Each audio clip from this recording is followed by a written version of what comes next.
All right. Hey guys. Good morning. Happy Monday, everybody. Hopefully you guys are doing well. And just wanted to jump in. Let me activate my chat. And we'll get started in just a couple of moments. But how was everybody's weekend? Anyone there do Father's Day celebrations yesterday? What and if if you're the dad playing both roles, happy Father's Day to the moms playing dad roles too. Gotta give everyone that's playing a role. But hopefully you enjoyed it yesterday, and if you're fortunate enough to have your father hanging around, or you're in good standing with your dad, hopefully you took some time to do something for Pops. And my wife was kind enough to set me up with a couple of things, and I think at the end of the day, for me, she did a couple of things actually. I don't have it with me because I'm on campus right now, but there's a really cool site called Wonderbly, and basically they do you could design your own children's book, and they design it in a hardcover. I should have brought it actually, but you can actually create like any kid's book, right? They have pictures that you can like adapt and create your own characters, kind of similar to like Adobe Illustrator and their character creator that's built in to your accounts, but it's online. And then basically like you can write your story or write a story after you create your characters, and then they bound it and they print it out and they bind it in a hardcover book. So it really looks like a legit hardcover children's book, and you get like a single copy of it, and you choose your font. And she wrote a story about me and my son going on like this adventure, and that like a superhero story. And she was like, wow, my superpowers were I'm super patient, super kind, and like super understanding.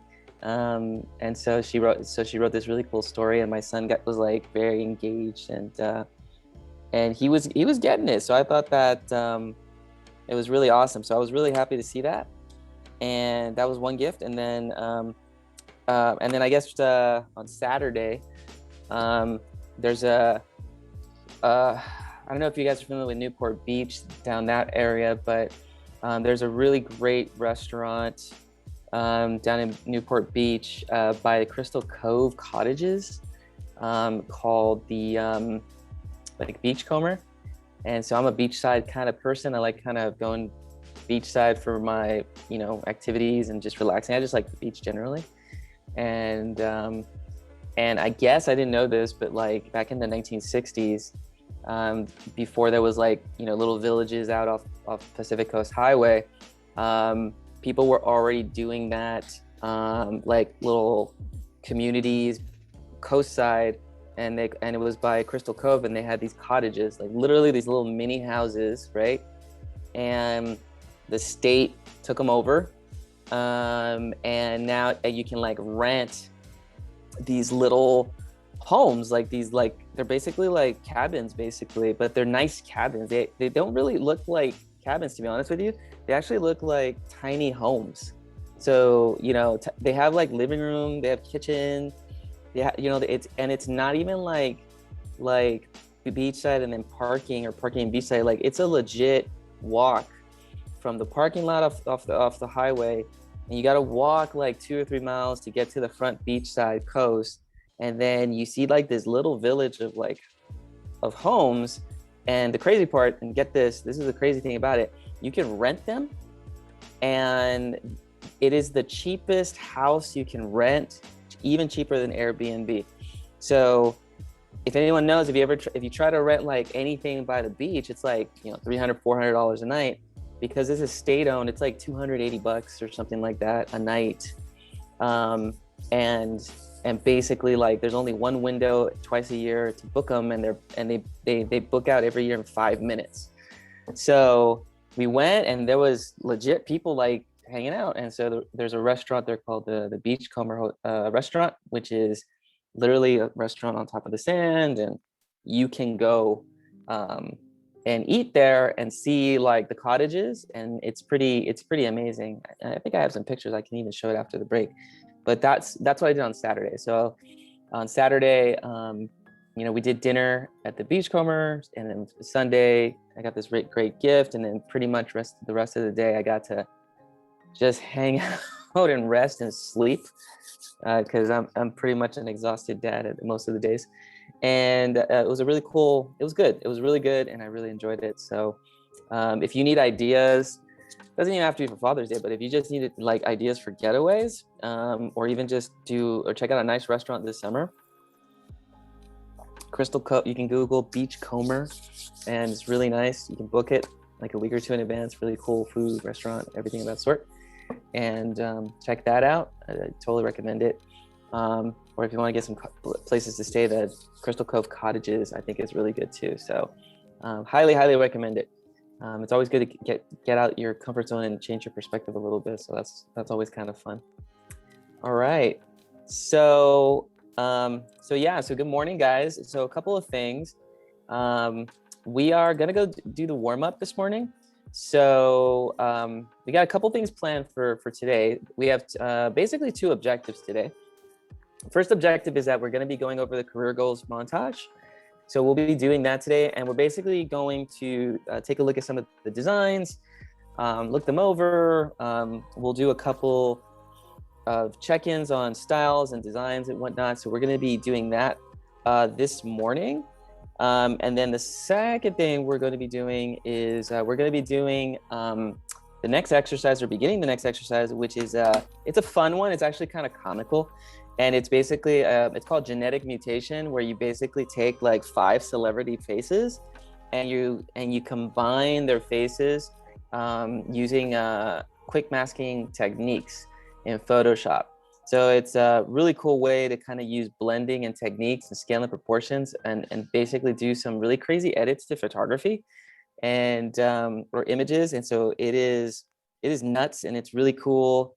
And I look forward to sharing that with you today. So we're going to be going over that and doing that as an exercise. So we're now moving into a lot more hands-on work today.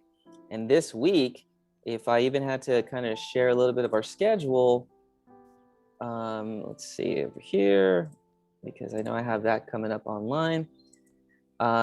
We're basically on Photoshop technical training this week. And so if we were to look at our schedule a little bit more up close, we are essentially at week 3. So we're now past the halfway mark, which is pretty crazy considering, because it feels like we just started. And since today is the 21st, we're at day 9. Yeah, we're over halfway there, and we're basically now doing the Photoshop basics training. So editings and doing masking techniques and selections, which is at the heart of the program. And then after that, on the 23rd, which is Wednesday, we're going to be starting our magazine cover project. And that's going to be really cool. So today and tomorrow is all about like the tricks, tips, tools, how to color, how to make edits to your image and your files and whatnot.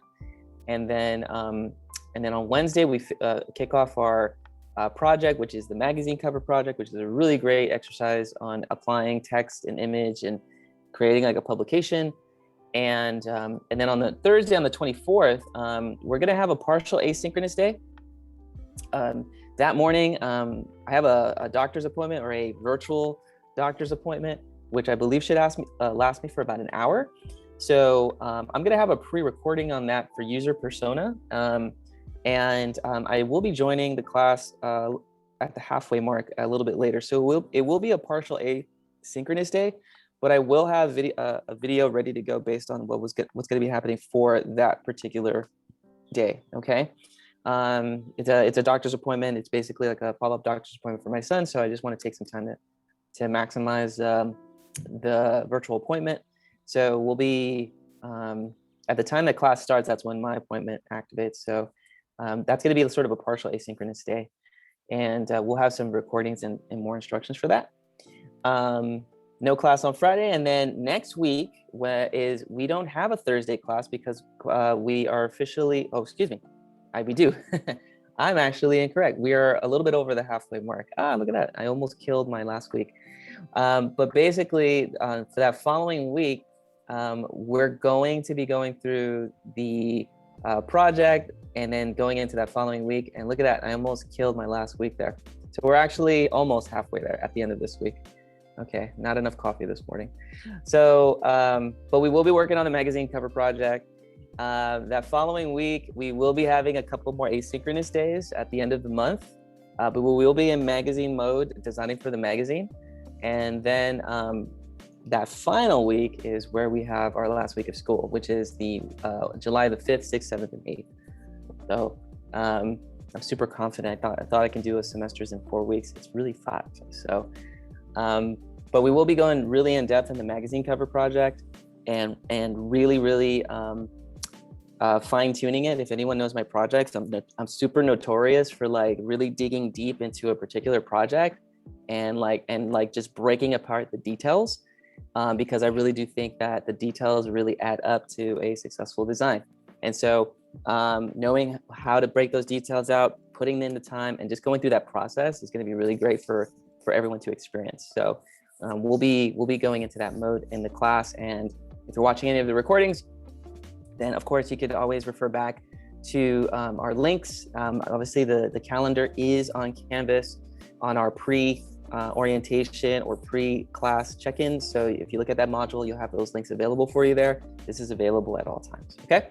So a couple of asynchronous days happening, but that won't be till next week. And then we have a couple more asynchronous for the following, really 3 days.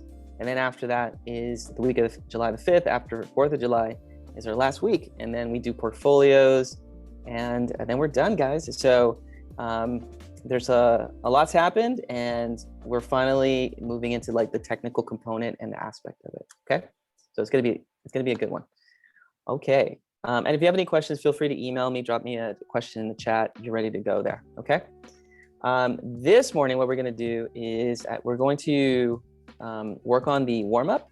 So going back to my presentation, we got our 2 objectives. We're going to be talking about that career goals photo montage and kind of breaking down how to do the principles of design on that one. Okay, so we'll have time today to work on it. So we will have the first half of class to work on this photo montage today.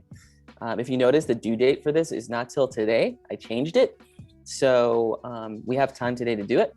And so don't be worried about it. It was, you'll have plenty of time today to work on it because we wanted to make sure that we answered any questions. And also, I have some updates on Photoshop for your account. So we'll talk about that in just a quick moment. So we'll be doing that today, and we'll give you plenty of time in class to work on this. Okay, so if you were wondering if it was due on Friday, it was not. I actually changed the due date on this one for today. So we're good for today on this project, so do not worry. Okay, and then for the I was going to call it asymmetrical design, but for genetic mutation exercise, we'll get started on this today together as a class, and then afterwards you'll have time to kind of work on your blending, your masking, and kind of making it look, quote, realistic.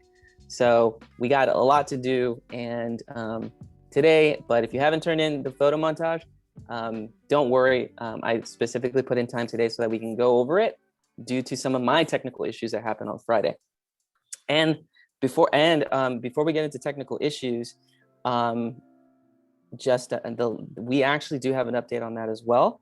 Photoshop is now available, and it's been reset for everyone in the class.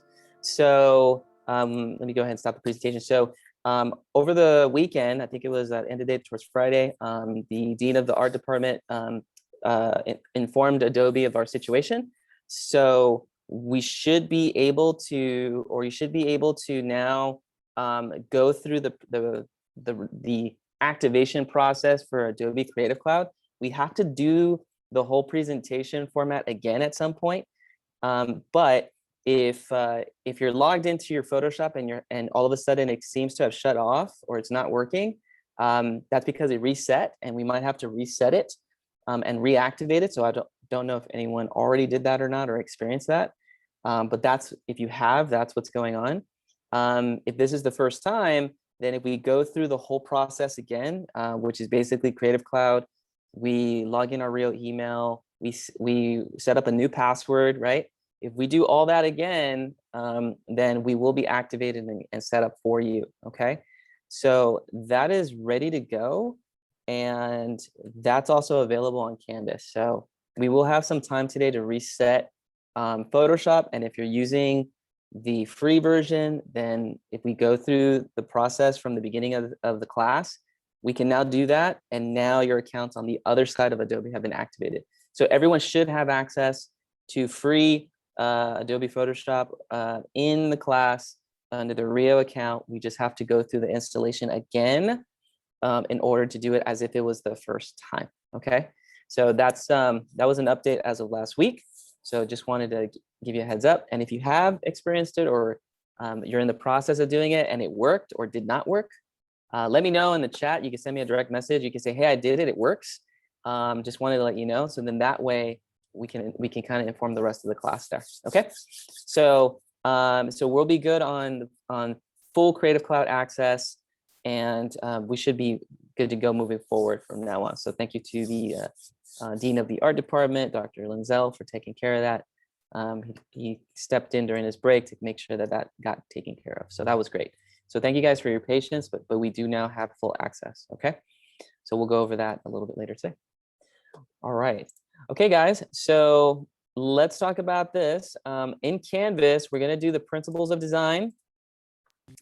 We're gonna put that in again. So if we go to the discussion post for today, go to student view.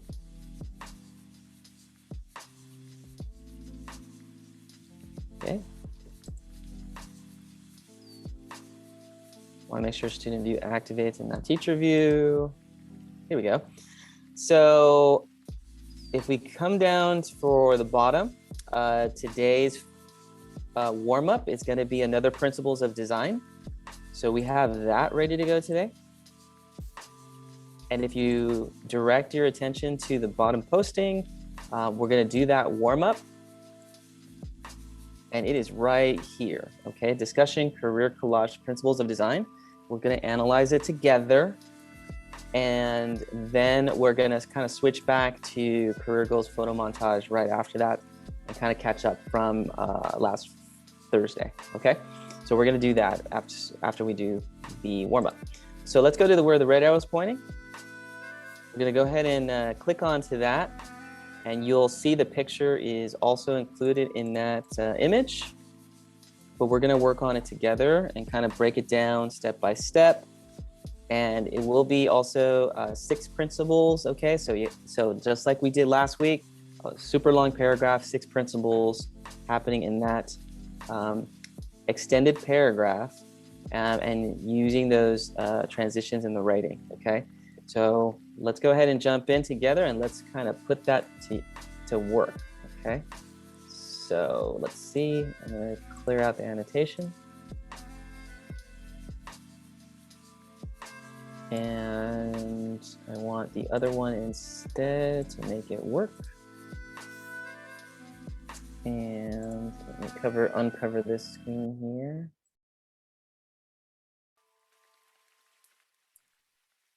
Okay, so one screen to this screen, and here it is in large. Okay, so what we have here is our montage, and I want to switch over to this presentation for Keynote. And it's not that one, but it is this one.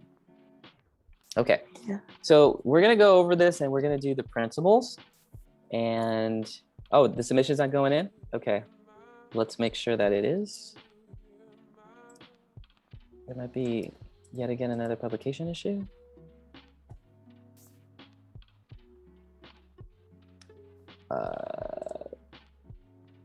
Give me 2 seconds, guys. Okay.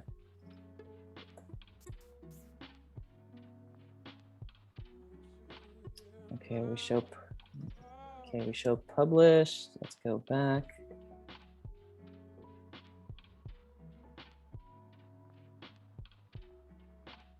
Okay, discussion. Let's take a look. Previous edits.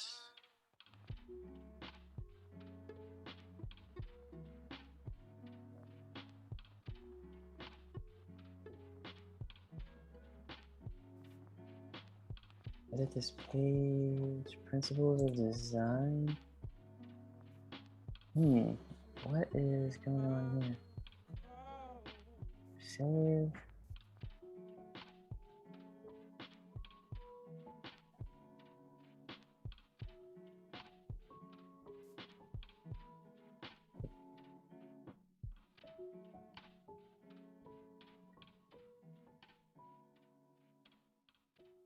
Oh, okay, I think I might know what it is. Let me go ahead and see if I can quickly resolve. It might be set up as a page and not as like a full discussion. So give me a couple seconds there, guys. And if you kind of want to preset your thinking on the principles, take a look at that really quick. Give me like 1 minute and then I'll go ahead and I'll post this up so we can get that going. Yep, yeah, it was set up as a page and not as a discussion. So let me go ahead and fix that really quick. Okay, create topic.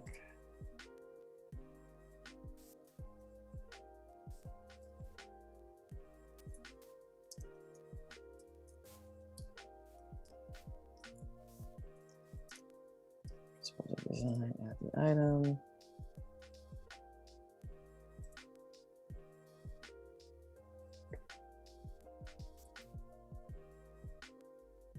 It's a good call. I might have to make those updates for the other ones. Okay.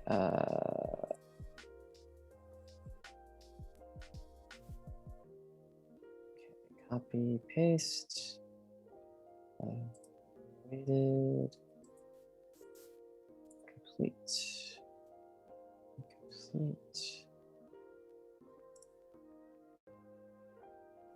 Let's post before seeing replies. Okay, set that up for today. Visible as of right now. Let's save and publish. Okay, and I'm gonna delete the page format.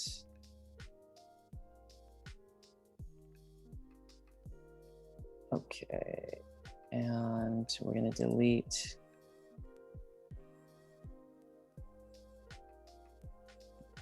I'm gonna delete this and move it in for that on top, and we should be set. Okay, so could you guys refresh your pages really quick, and you should be able to now see the post. If it's working, you can give me a little thumbs up, and then we'll kind of go through that. But it should be postable and viewable as of right now. So let's take a look. So you should be able to see it at this moment. Okay, so and should have like a little post there. Okay, great. Thanks, Charlene. Appreciate it. Okay, so let's go ahead and break this down together, guys. So we can set this up. Okay, now we have principles of design pretty much every week, every day this week. So we'll be doing this over and over and over again because this is how you want to write your format and analyze designs all the time, every time in your careers. Okay, so I do this like religiously, like I keep saying. Okay, so the 6 principles will always show up no matter what. Okay, so let's go ahead and break this down. So there are multiple principles of design. So as you're writing this, first sentence is your opener, which is going to be sort of like the opening statement, multiple principles of design. It's general. Second sentence, the principles that we see are get real specific in the second sentence: contrast, focal point, balance, scale, harmony, variety. Always 6, never short. It's never shorter than that. You got to mention the 6 in this presentation. Always mention it. Every post has the minimum 6. Okay. Every design always has these fundamental core 6 principles happening in the design. Can you see it is the question. Okay. So third sentence after that is going to be talking about each specific principles. So sentence 3, 4, 5, 3, 4, 5, 6, 7, 8. We'll talk about those 6 principles, and then sentence 8, 9 will be your closing sentence, which is sort of a repeat of the first sentence. In conclusion, there are multiple principles of design. Okay, so that's always the format. That's how you're going to write it in your principles of design assignments too, right? Because you get 6 points for every slide for mentioning the 6 principles. Okay, now let's break down the analysis part. Okay, so looking at this design, let's break it down in terms of just being a 5-year-old. Simple principle. I always like to say, if I was a kid or if I was a 5-year-old and I came in and I saw this design, what's the first thing I'm going to notice in this design? What is the focal point? Okay, and so the first thing you notice, the focal point, is what? So what would be that first thing that you're going to notice on it there? Typically, it's the loudest thing, the most obvious thing. In graphic design, we make it really obvious for young and old people.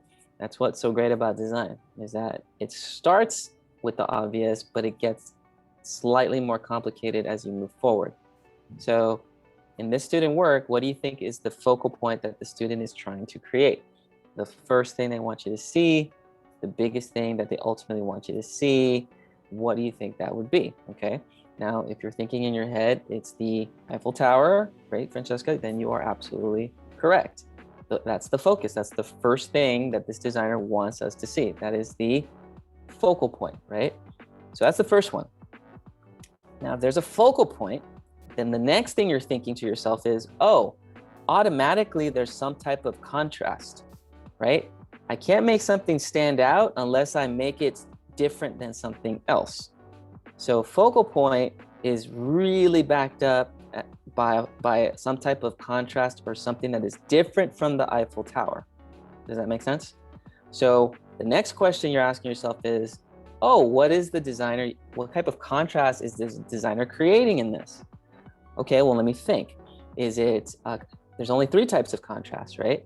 There's only contrast of size, there's a contrast of shapes, and a contrast of colors. Okay, those are 3 ways to create contrast, okay? You could arguably say the spacing, but that's kind of rare. Mostly it's size, shape, color, okay? So what is the thing, or what is the contrast? Is it contrasting size? Is it contrasting shapes? Or is it contrasting colors? Now, this is the first time we're looking at photography. So in photography, then of course size is a factor because we're photographing things that are bigger and that are smaller, okay?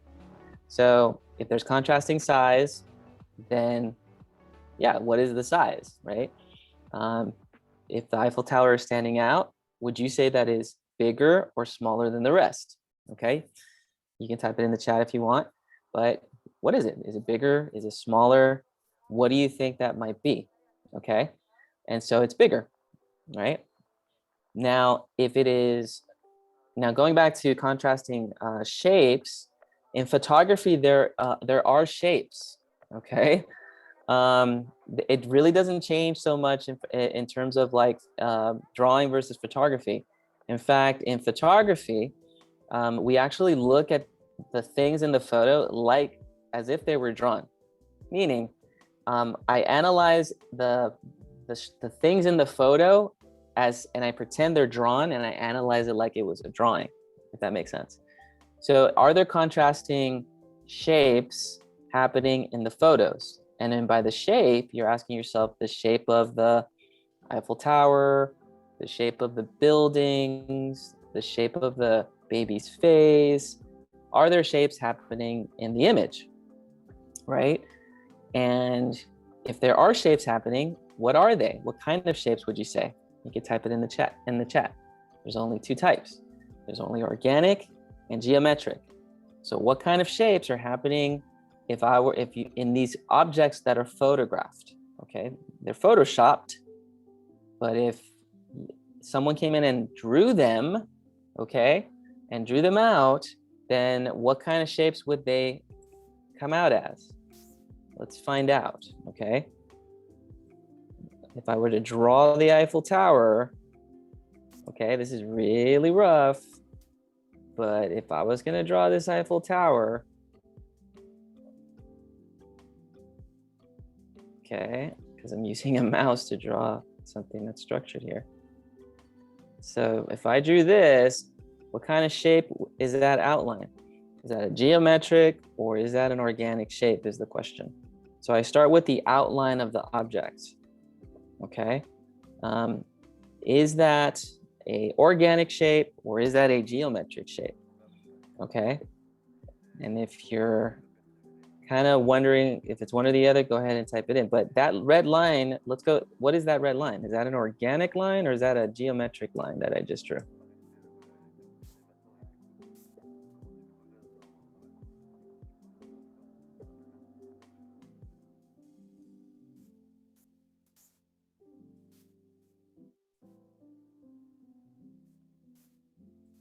That's funny, everyone's like afraid to answer.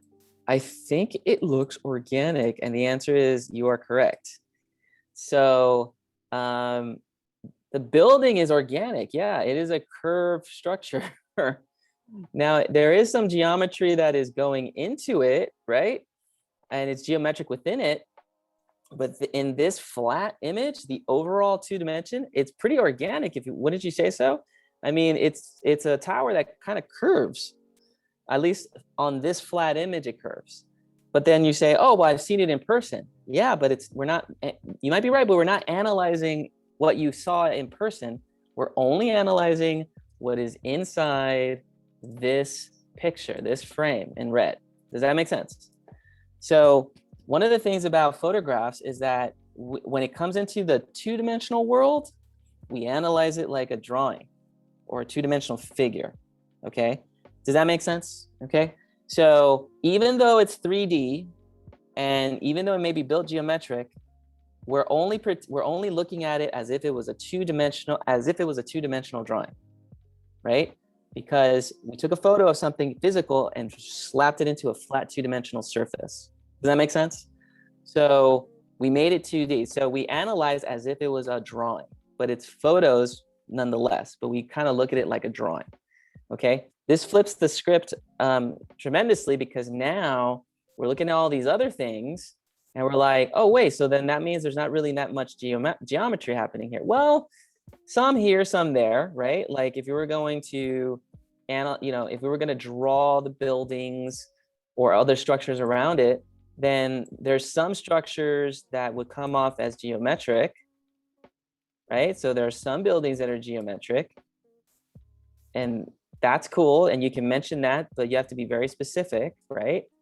There are some buildings that are organic. So if I took the Colosseum here, I mean, they're somewhat geometric, right? But we do have this like curved line happening within this image if I was going to draw it. And there are some geometric shapes happening here, but overall, if I just drew the outline of it, then I'm seeing the image for what it is. And that's basically how I look at photos too, guys. Like what I do in the photo is that I just imagine the outline, and then in my head, I kind of color it in. Okay. So I literally take this image. I know it's kind of scribbly and it looks all crazy and stuff, but I basically look at it from the outside in. So to me, if I took the Colosseum and I drew it out, it looks pretty not geometric, but organic in a sense, right? Based on the red frame, okay? So if I'm looking at this, it is somewhat geometric, right? And then, but then if you go to like Japan, and some of these structures here in Japan are looking a little bit more, geometric overall. And so you could argue that, the city is looking more geometric from what I see here, because there's straight lines, there's square windows, and that's looking geometric. So you could probably argue the case and say like, the Eiffel Tower is has contrasting size, but it does have a contrasting shape. It has an organic shape that does contrast, the organic shape of the Colosseum with some of the geometric shapes of the cities in the background, but there's still contrast, right? happening in multiple levels.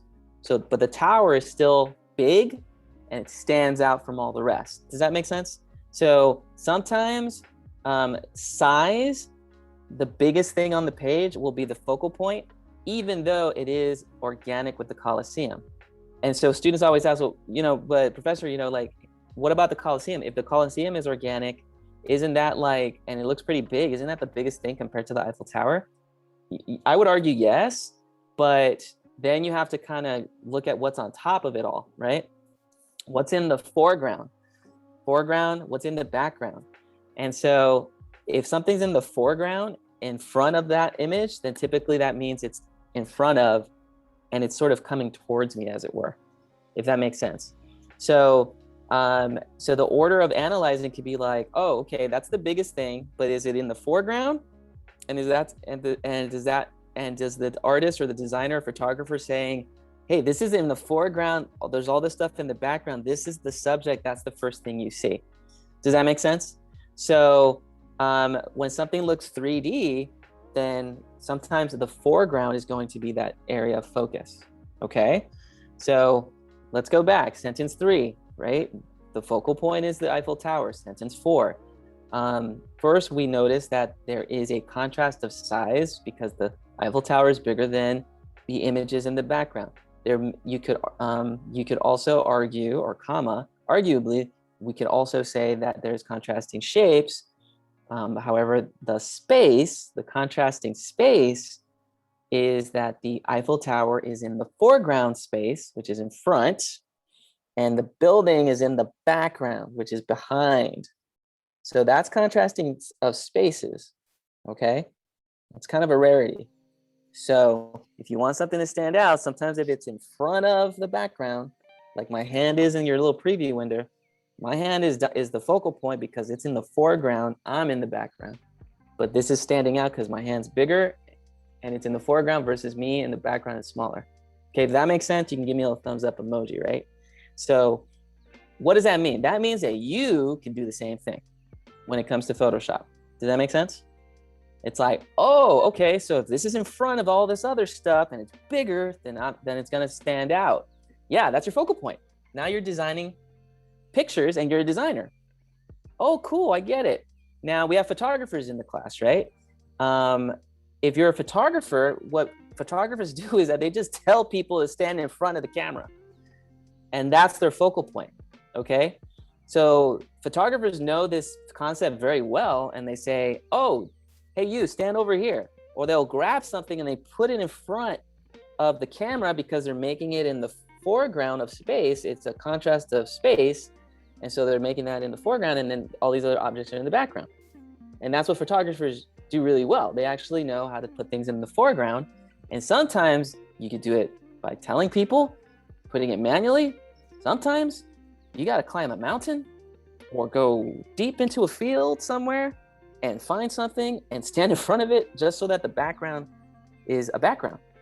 So that whole world of photography, people kind of love because they're going everywhere. They see all these things, and then they find these really cool things that are observations, and they photograph them because they kind of notice that this is in the foreground.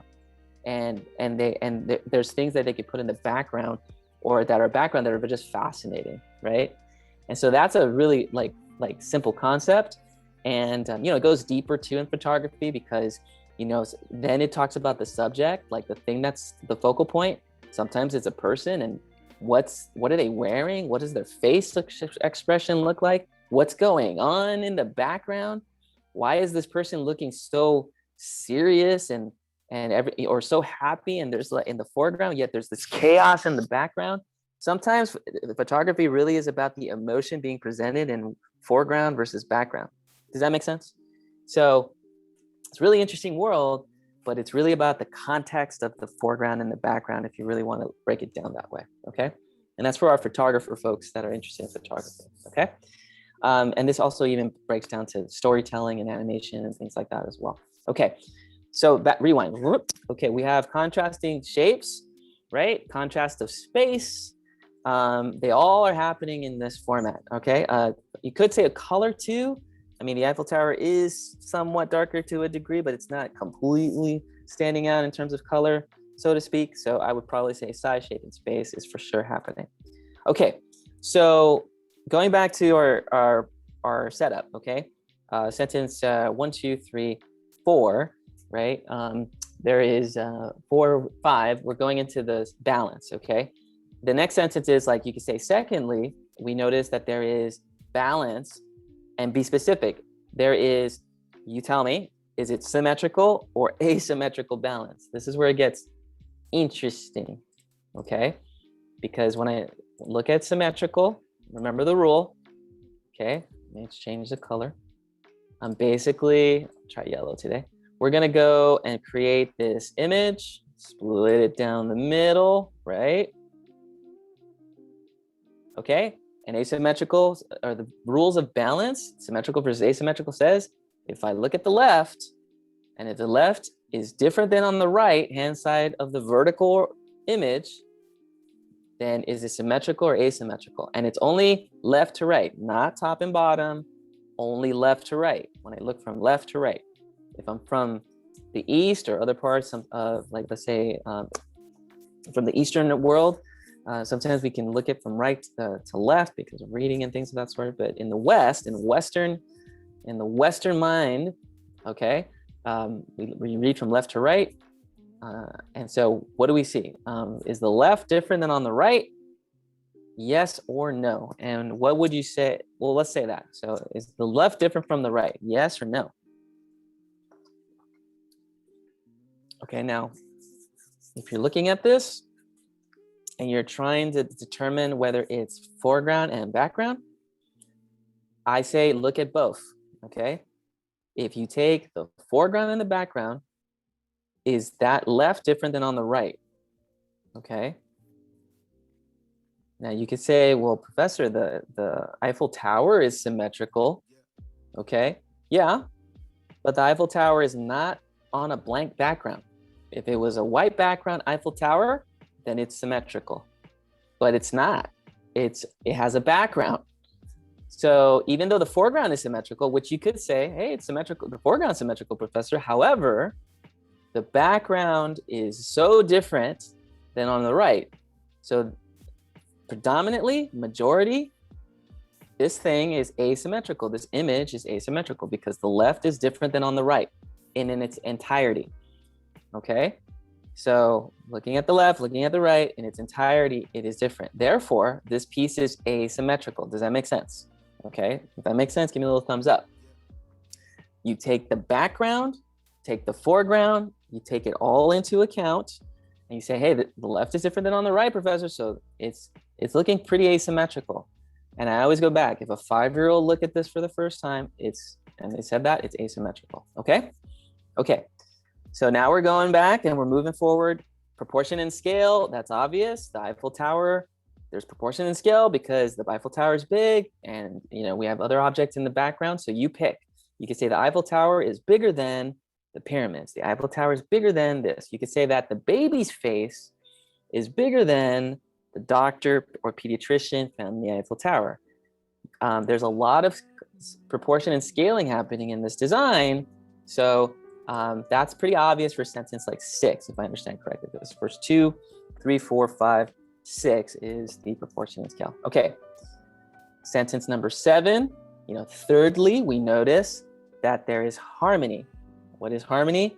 There's a lot of similar things happening here, okay? Now going back to what I was saying before, okay? There's a lot of similarities happening here. So the question is, what's similar? Well, we gotta go back to our elements and principles of design, okay? There's lines, shapes, colors, values, spaces, and sizes, okay? So this stuff still carries weight. So again, my brain is gonna look over here or think about lines, shapes, colors, space, right? And I'm basically taking like this imaginary pencil and I'm thinking, oh, well, what's similar?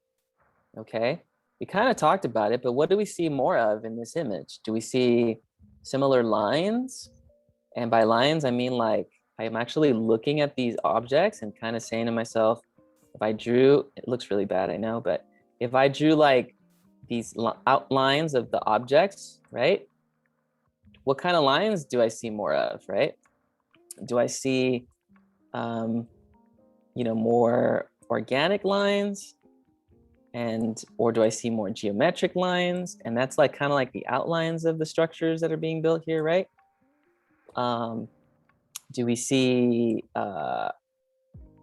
because every time you look at these photographic images, you always want to look at it like it's being drawn from the outside and you're just filling it in with color, okay? If that makes sense. So as I'm filling in these images and I'm just turning them into like these flat outlines, what kind of shapes do we notice here? You know, are they organic? Are they geometric? I know it looks crazy when me doodling and all this, right? But if I was filling all this stuff in, you know, what do we see more of? Okay. I would say, you know, I see more organic outline, and then on like parts of the bottom, I see some geometric buildings. So the pyramids are geometric, right? So that's happening in there. And I'm also seeing the buildings that are geometric. So I see more organic happening versus some geometric buildings in Japan and some geometric buildings from Egypt, okay? So that's how I'm looking at these images. I'm just drawing these imaginary lines and I'm just seeing it as a shape that's flat, okay? So that's how I'm noticing that. So that's one type of harmony, mostly organic outlines of the object, okay? Or organic shapes, you can say. What about color? I mean, are there similar colors happening here? Are there similar brightnesses or brightnesses of light? You know, how are these things lit up? Are they bright images or bright photos or well lighted places? Are they mostly darker photos? So yeah, Jolene, yeah, they're darker colors or tones predominantly happening. So the tone, darker colors is what's bringing it all together. They're different colors, right? But the brightnesses, the lighting is mostly dark, and that brings it together. So if you're in photography or you ever take a photography class, they talk a lot about the lighting, right? If you want something to come together, you photograph with similar lighting. So you know, cloudy days or they say in photography that if it's a cloudy day, then everything is evenly lit, right? Because sometimes some parts of the day, the sun lights one area brighter than another side, but on cloudy days, it's like all nice and well lit and universal, right? Because the sun is being like, it's bouncing off the clouds, and so all the light is emitting equally all around you when it's cloudy. So it's a nice even lighting, they call it, versus like sunny days where it's like, it's kind of like putting a strobe light or a super bright, camera light or beam like right in your face, kind of like that. That's kind of like how they do it. So the tones are equal. Okay, so that's harmony. You can say in your sentence structure, like this would be sentence 2, 3, 4, 5, 6, 7 for sentence number 7. There's harmony of colors or harmony of tones happening in this image. Or you can say there's a harmony of organic forms found in the outline of the buildings, which are majority happening here, versus and we also notice a harmony or similar dark colors or tones of the objects or the images in this particular document or graphic, okay? Which leads to sentence number 8, which is the variety. So that's the obvious. So well then, even though the tones are darker, there's still different colors. So you can say, but there's still different colors or a variety of colors found in like Japan with the brighter colors of the sign on top versus the sort of, what is that, like a beige sort of lighting or yellowish tone lighting of the Colosseum found in the center, or there's different colors found in the reddish tone of the Egyptian building. You could definitely say there's a lot of varieties of colors happening in like the top third of the image or the middle or the bottom third of the graphic, okay? So that's your variety, okay? So we got 6, 7, 8 for sentence 9. You can say for the last one, okay. As we can see, or in conclusion, there are multiple principles of design happening within this image, okay? So this is like the first time we're basically analyzing principles of design for a photograph, but it's not as different as analyzing a picture or drawing or painting, okay? It's almost similar. You just have to learn how to see the things in the photo like they're drawings, okay? Does that make sense? If it does, you can give me a little thumbs up emoji.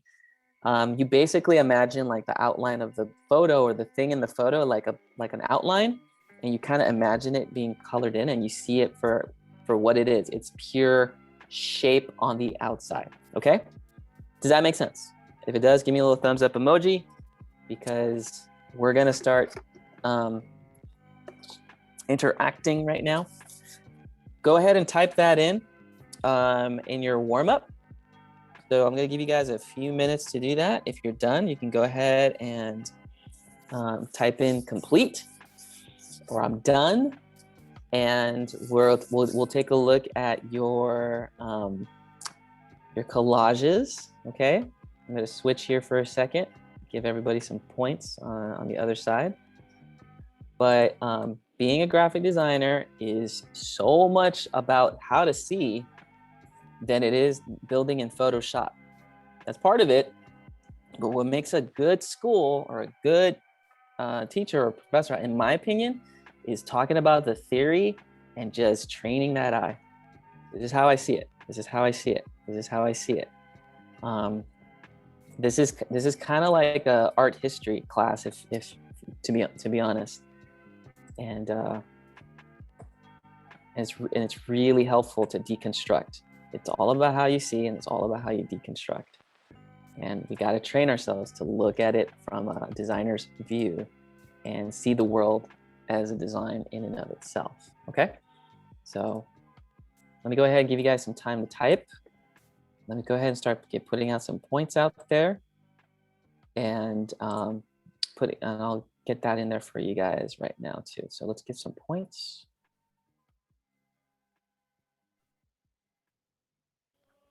Merry Christmas. Merry Christmas. Merry Christmas. Okay, and okay, so we have a few folks that are typing in. Okay, if you're done with the warm-up, so Jolene, I know you're done, take a look at the Photoshop installation process to see what that looks like right there. Hey, John. So go ahead and take a look at that really quick for me, and then see if you can do the reloads, and then I'll come back in just a couple seconds, guys. Thanks.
Hey guys, so are we okay with the warm up?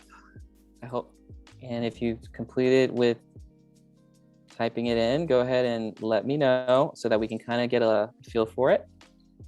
Let's take a quick peek.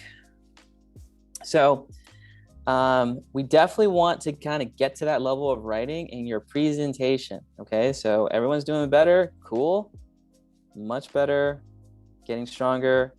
Got to get those 6 sentences, got to follow along. Okay, so that's going to be really, really important. Okay, so if sentences are a little bit less structured, take a look at your classmates, take a look at how some of the writing's set up there.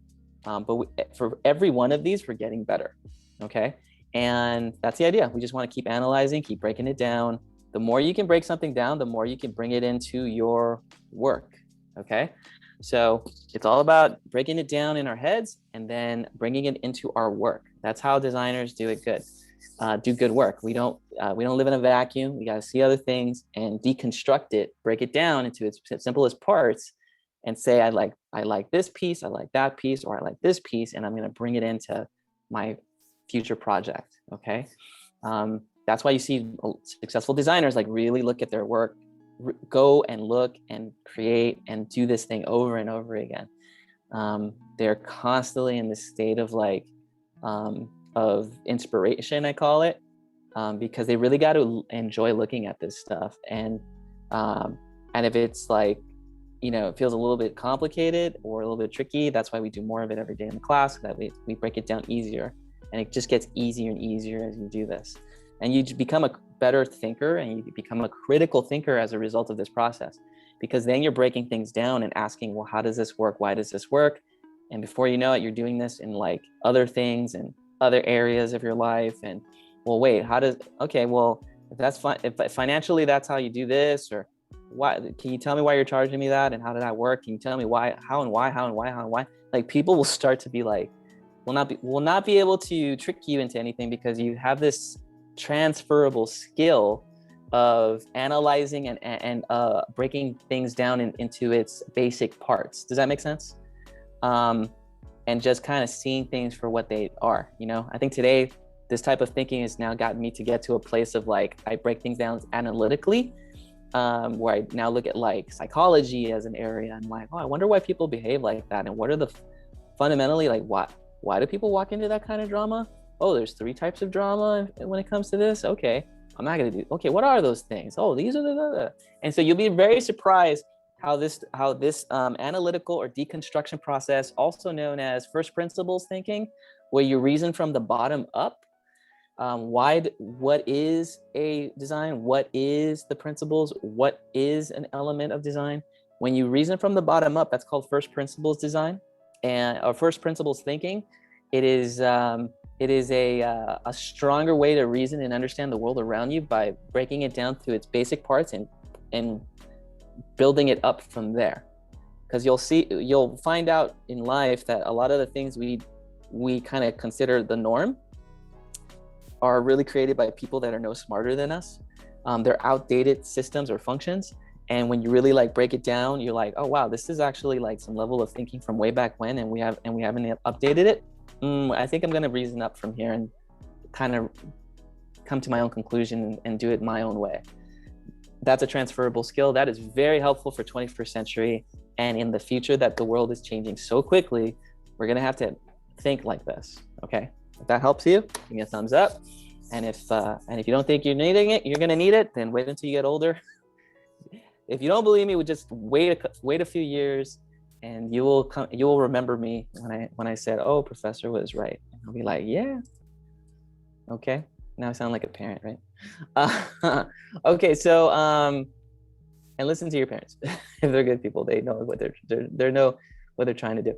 So just a quick breakdown, guys. Let's go ahead and talk a little bit about Adobe Creative Cloud, because I kind of want to. Okay, Bell System's working here. We want to look a little bit at some of the tools that are happening in Adobe Photoshop. Now, before we get into the collage, okay, just a couple of things I want to let you know. First, when you have Adobe Creative Cloud, okay, and you create your cloud documents, there's this link that you can go to, which is creativecloud.adobe.com. Okay. Basically, when you log in to your account or on Photoshop, then everything is stored online on this link, which is Adobe Creative Cloud, creativecloud.adobe.com. And what that does is that it basically says, oh, okay, we're going to log into your account. And when you log into your account and sign in, it retrieves all your information. And sometimes when you're already logged in, it remembers that you're logged in, and then it just takes you there automatically. Okay. Now, once you're in automatically, you'll get this screen, which basically has your name on the right. And it'll say like, oh, these are the apps that you can download. And on the bottom, here's some recent work that was shared with you, okay? And quick links.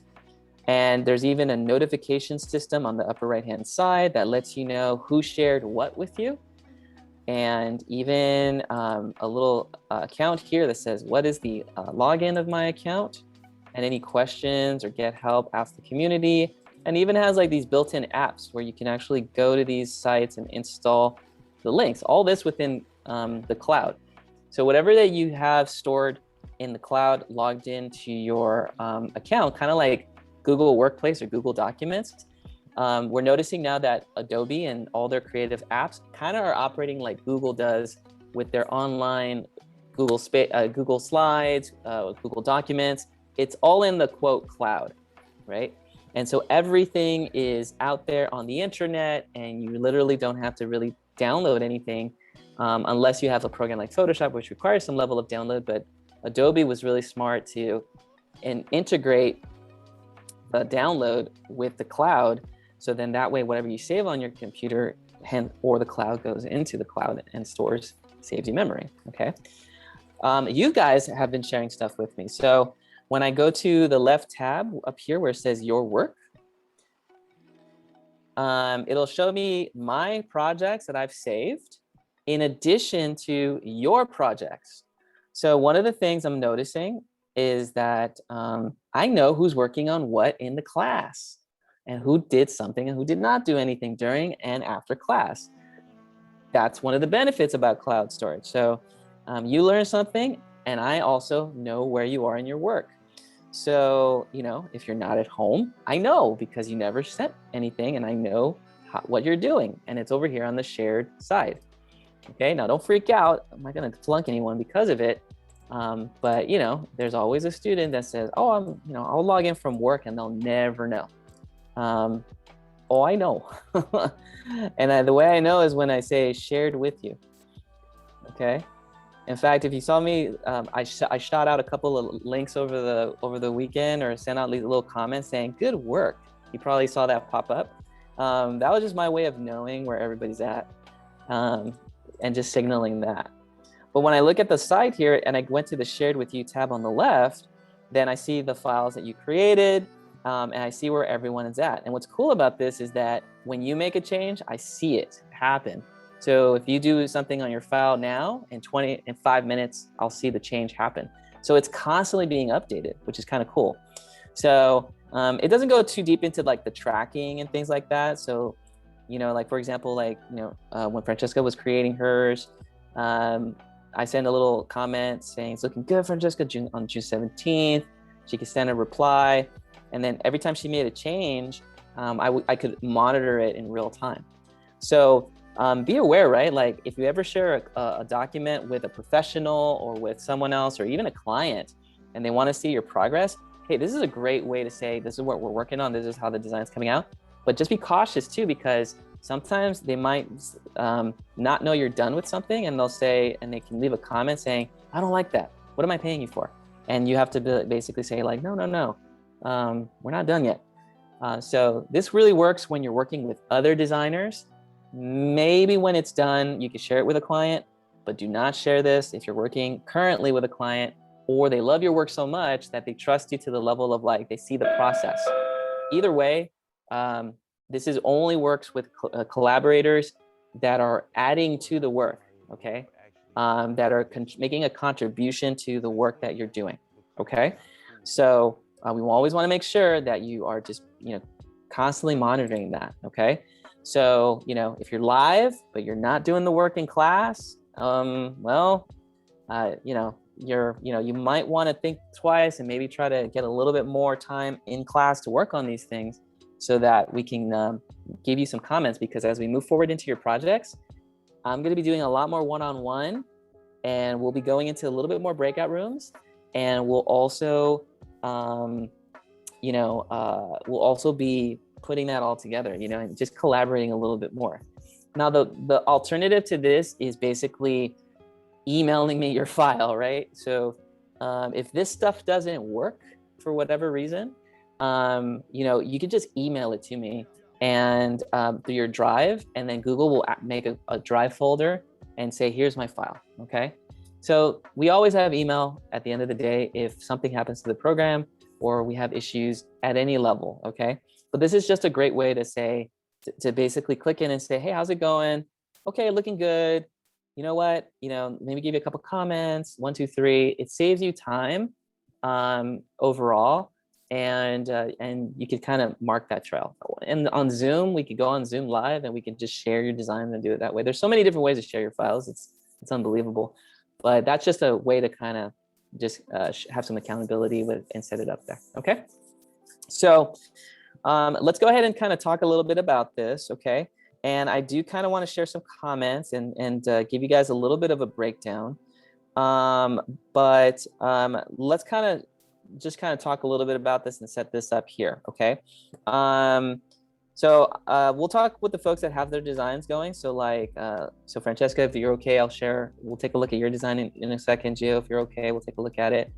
You can let me know, Gio, too, if you're still working on it or if it's almost done. I know we'll have a little bit of time to break it down today.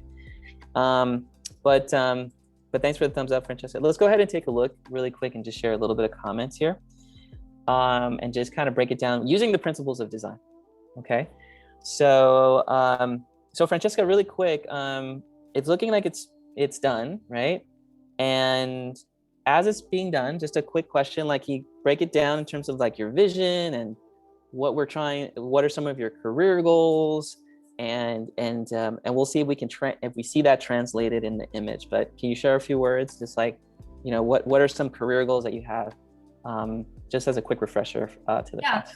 So well, the focal point, really, in my opinion, is the Elizabeth Tower, or the Big Ben, which I want my career to be in London. Like, realistically, I don't know if I can be there, but as a goal, I would love to work in London. And then a lot of like other stuff, like the neon lights says fashion, and then the Vogue magazines, that's all related to fashion. And then another goal I have is I really want to travel. So I put that like the Scrabble letters at the top right.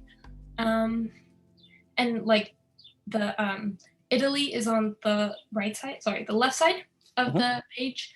So yeah, I really want to travel. And another goal I have is the centered image is a Fiat. I really like Fiats, and that's another goal I have for myself. And then at the bottom left, I have some books. And so I just want to be full of knowledge, and I want to keep learning as I grow. Awesome. Okay. Well, thank you for sharing. I totally see that happening in the graphics. So I think the Fiat kind of gave me a little bit of an Italy feel, but you could kind of say it's both to a degree. It's like it's part of your traveling experience, and just so happens you like an Italian car. So overall, I think I like the fact that you have something in the front, so a foreground, and then you have some images in the background, kind of like creating like almost like a pattern, as it were. And your focal point, I'm pretty aware of what the focal point is, but just for my own confirmation, what did you intend the focal point to be in this design? What was the first thing you want people to look at? I was going for the Big Ben. That's what I wanted the focal point to be. But it kind of transitioned into the Fiat. The Fiat is centered and it's bright, so it kind of grabs your attention. So it's between those, I would say.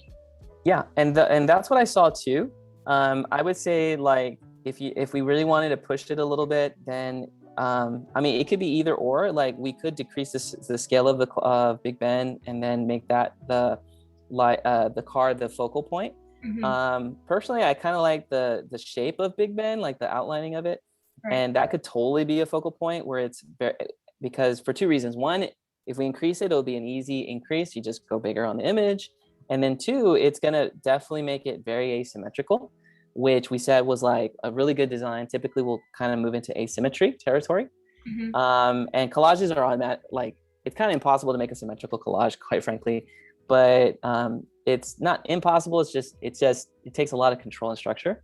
So I would say, like, just in terms of just my own personal preference, like we could increase Big Ben like 10-20% to make it a focal point. And make it so obvious that if a 5-year-old were to look at it for the first time, they'll say, oh, look, I see the clock tower first, and then I see a car, and then I see all these things, right? And so that would probably be sort of just my eye and my interpretation. It's a quick fix. If I'm being nitpicky, that's a really good thing, because everything else is moving in a really good direction. So we have all the different images. There's a collage, right? If you have a printer at home, this is a letter size paper. You can send it to print, put it up on your wall, put in you can get photo paper, put in the photo paper, print it out. It's ready to go. But what I love about this is that it's yours, it's personal, and something just happens in your brain when you build your collage. Like you are spending hours thinking about your future. And most of the time through the design, you're thinking about it for extended periods of time. Something happens where you're kind of like, it just gets locked into your brain and it just becomes like this thing, something interesting does happen when you put pictures to your goals. Okay. You've heard it before in some way, but when you're creating, then you're synthesizing, your brain is going into higher order thinking. It goes deeper into your brain, almost to a level that it's just locked in, and you just keep coming back and looking at that design.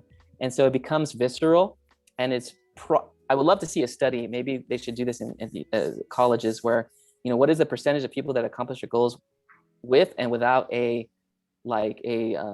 board or an art board or storyboard or visual board or collage, dream board, vision board, they're also known as.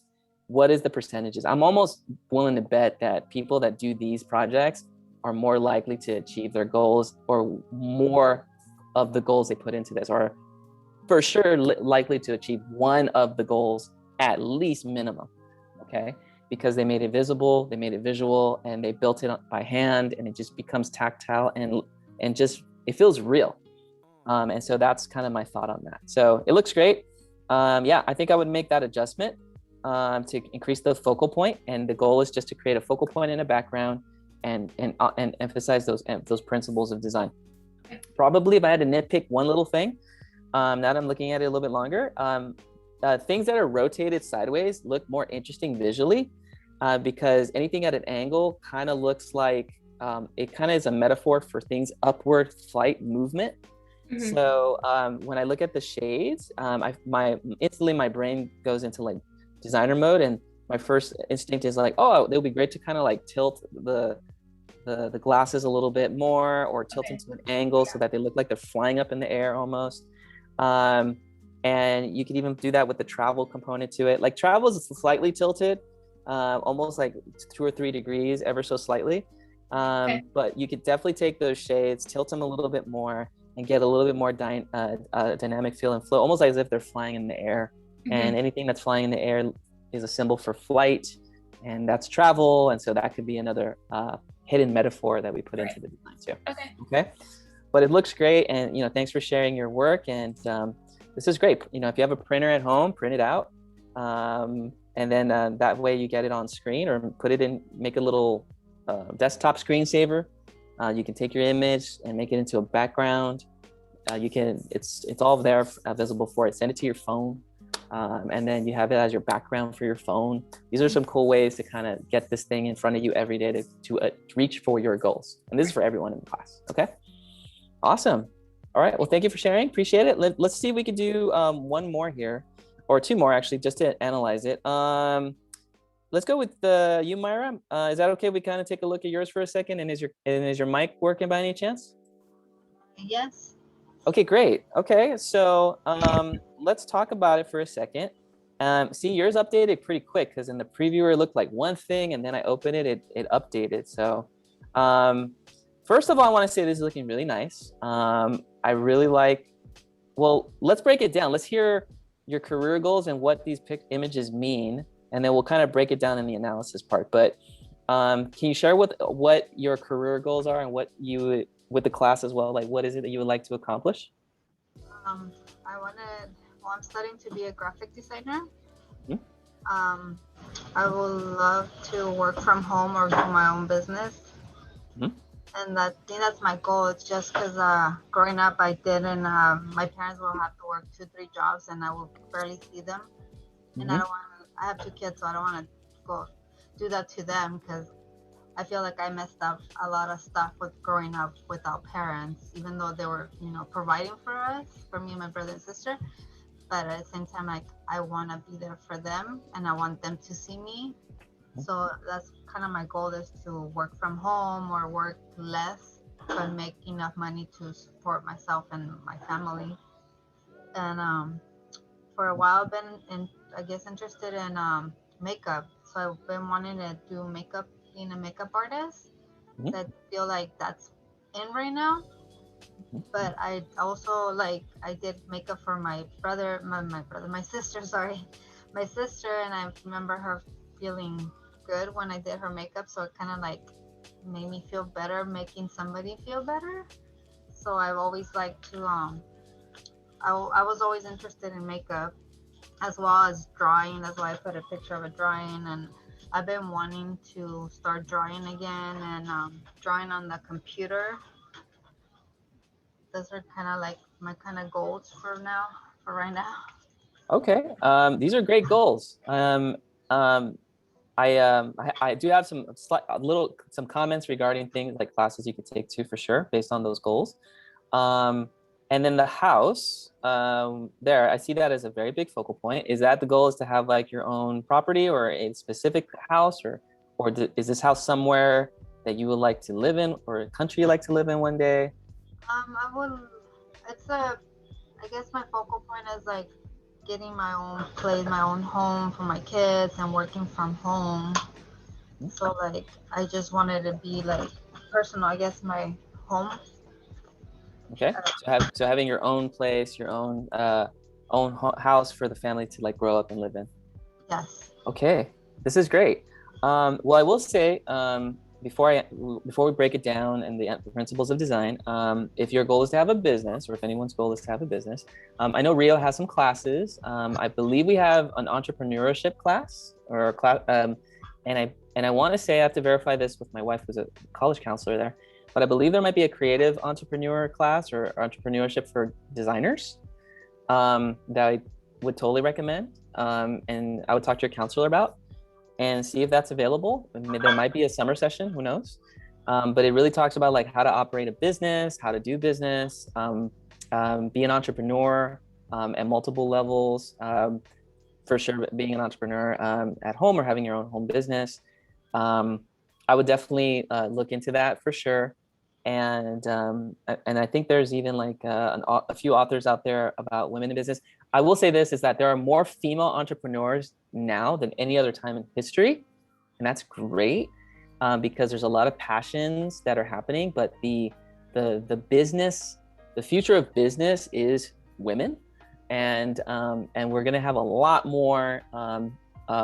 We do, and it's currently growing. We have a lot of women that are moving into entrepreneurship, and they have families, and they're trying to work both angles and trying to get the best out of both worlds. So yeah, I would definitely look into it, because you're actually part of the growing movement of more women becoming entrepreneurs in this country, and creating jobs for more people. And I think that's where we need to go. Okay, so I will say that. So that's awesome that you're being a part of that. The second thing I'll say is that because you're feeling, it's great that you're recognizing the times you felt good serving others. So a business is all about getting paid well, serving someone else, right? So when they thank you, the certificate is a big, a lot of money, or a check, or a transfer, or just I used to say a big, $100 plus bills basically, but that's like the certificate of appreciation. So the fact that you're feeling good about it, then when people feel good about it, they pay you very well for it because they're feeling good, you feel good. It's a good transaction. So that being said, let's break down your principles. I like it, I really do. I think there is definitely a clear focal point. It is, for sure, I saw the house was a focal point. I really do like the way that the house is blending with sort of like the computer. It almost seems like one's kind of like, it feels like it's behind the computer, but at the same time, kind of like going into the computer or pulling from the computer. So I kind of like this sort of blending between the two worlds where it's like, it's kind of coming from our computer. And that could even be like a symbol or metaphor of like, I am creating my home through my graphic design work. So I kind of see that symbolism happening, which is really great. Anything that is more symbolic, a metaphor, dreamlike, surreal, it gets a person's interest in your graphic art. So anything that looks abstract or surreal or dreamlike will always pull a viewer in, whether it's a little bit or a lot. The collage is like a lot, but you can do a little thing here and there in your graphic designs or any design to kind of make it look abstract to the point that people get drawn in because it looks like one thing or another. So I really like that. I think the selection of the images are great. I really like how you played with your background as well. And you put in drawings, images, they're rotated, they're at angles. It looks very dynamic, which means that I get like a sense of movement happening all throughout. And there's no like hard lines, as it were. Everything, it looks like it's blending in quite well into the other. So there's things overlapping, there are things that are blending in, and there's almost like multiple levels, right? I see the house, it's sort of like in front of or blending into the computer, but then we see like the background behind the table. There's like images that are photos and drawings and other things that interest you. I just see a clear like breakdown of what's in the background and what's in the foreground, and it all blends in pretty nicely. That it just moves and has a sense of movement, and there's no like hard stops or edges and things of that sort. So I think it's great. I think that your selection tools are clear, and it's just moving quite nicely. So you selected some good images as well, some dynamic poses, dynamic images happening throughout. It's great. So I really like what you did and how you pieced it all together and where you were going with it. Okay. This is definitely printable. I don't know if you have a printer at home or not, but if you do, definitely print this out, put it up on your screen, on your wall, and just look at it every day as a reminder of where you're heading and where your goals are. And of course, we talked about SMART goals. So you always want to make sure that you have your SMART goals intact, and like in 3 months, I'm going to do this, or in 6 months, I'm going to accomplish that. In fact, print out your SMART goals or take your SMART goals and put your picture, your collage next to your SMART goals, and review it constantly. You will not lose track of your goals if you see it and have it written down in it, and it's timed out properly. Okay, so nice job. I love it. I think it's great. Yeah, I definitely am looking forward to seeing your work, all the other exercises that we do in class. So this is looking really good. Okay. Gio, I don't know if your mic is working, but we'll take a quick look. I'm not sure if it's done or not, but you can type it in the chat if everything's working there, but not sure if it's complete or not, or if you can hear us, you can type it in and let us know. But I do like where it's going. I mean, clearly you're using a contrast of space where we see like all these buildings in the background, and then boom, we have a computer right in front of you. I'm not sure if it's complete. You could just let me know or type it in the chat, Gio. Not finished, just need to add a couple more things. Okay, but I think it's moving in the right direction. So, the contrasting space is obviously the computer is in the foreground. In the background, we have all these images that are kind of working towards it. And I think it's moving in the right direction. So if the mic's working, that's great, but I think you're moving in the right direction. Or you can type in your goal and what you want to achieve. So it's going there, okay? But I just want to mention a couple things that are kind of done here, okay? And then also, and then Kalena, can I pull up your graphic on my computer? I know you sent the file, so Are you okay with that if we kind of take a look at yours for a quick second and kind of break it down? Okay, great. So let's take a look. And so Kalena, could you kind of share a little bit of like, as I'm switching over really quick, like some of your career goals and what are some things that you're aspiring for in your career now that I'm switched over here to my Photoshop? Yeah, so I have a few things like I want to write books and game and movie stories as well. And then, Okay. There's just a few personal things in there too, like there's like a cottage, and then like just I think it's a Camaro, which is just a car that I have kind of always liked, so put that in there. Okay, great. So and then travel, or is it like having a cottage and then having it be in a specific like outdoor sort of space and out in nature? Is that part of the goal there? Yeah, like sort of like a midway into the forest. Cool. Okay. Yeah, I heard not so much Big Bear, but I have met a couple of folks that like have homes and up like towards Lake Arrowhead, and then they like live out in this like field and they drive into the city. I actually met a person that did that, and I thought that was really cool because literally their view was the forest, but yet it was like they were like an hour and a half away from like Pasadena, and they just drove in. And I think to myself like, well, that would be worth the drive for a view like this, you know? So that's just one little comment I wanted to make. But so let's break this down. So let's kind of put our principles of design hat on, and let's just ask ourselves the first question, right? Like, what would you say is your focal point, or what would you like the first thing to be? Now, focal point does not mean the first goal. It's just, visually, what do you think would be the most beautiful, most visually interesting focal point out of all the elements that you have here? What would you say would be your focal point that you want to create?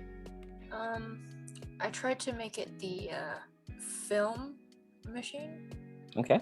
Because I definitely want to pursue making films the most. Okay. So in this instance, the focal point is the greater goal that you wish to accomplish, basically. Okay. So when I see that the scaling of things is almost the same, right? So if the film, it wants to be the focal point, then we got to go way bigger or significantly bigger than all the other elements, right? Because when I look at the design, one of the things that I look at is I kind of imagine like each element for the scale. So like here's your here's the film, and there's your kind of like the Camaro here. And I kind of look at things almost like scale and size. And I just kind of ask myself like, oh, like, are all these things kind of meeting up in scale? If we just look at the size of all the squares, even though the film reel or the film camera, the film projector is larger, it's only like 25%, larger than most of the other elements there. Can you kind of see the differences on the scale there, as we kind of see it from the outline?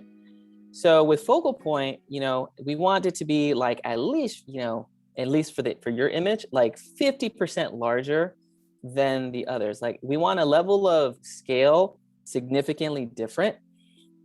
It could be scale, right? The size. It could be scale. The contrast of size should be like 50% or bigger than all the other elements. Typically, I find like 50% is a good scale range or ratio. You can go scale-wise in that direction. We can contrast it through the color as well.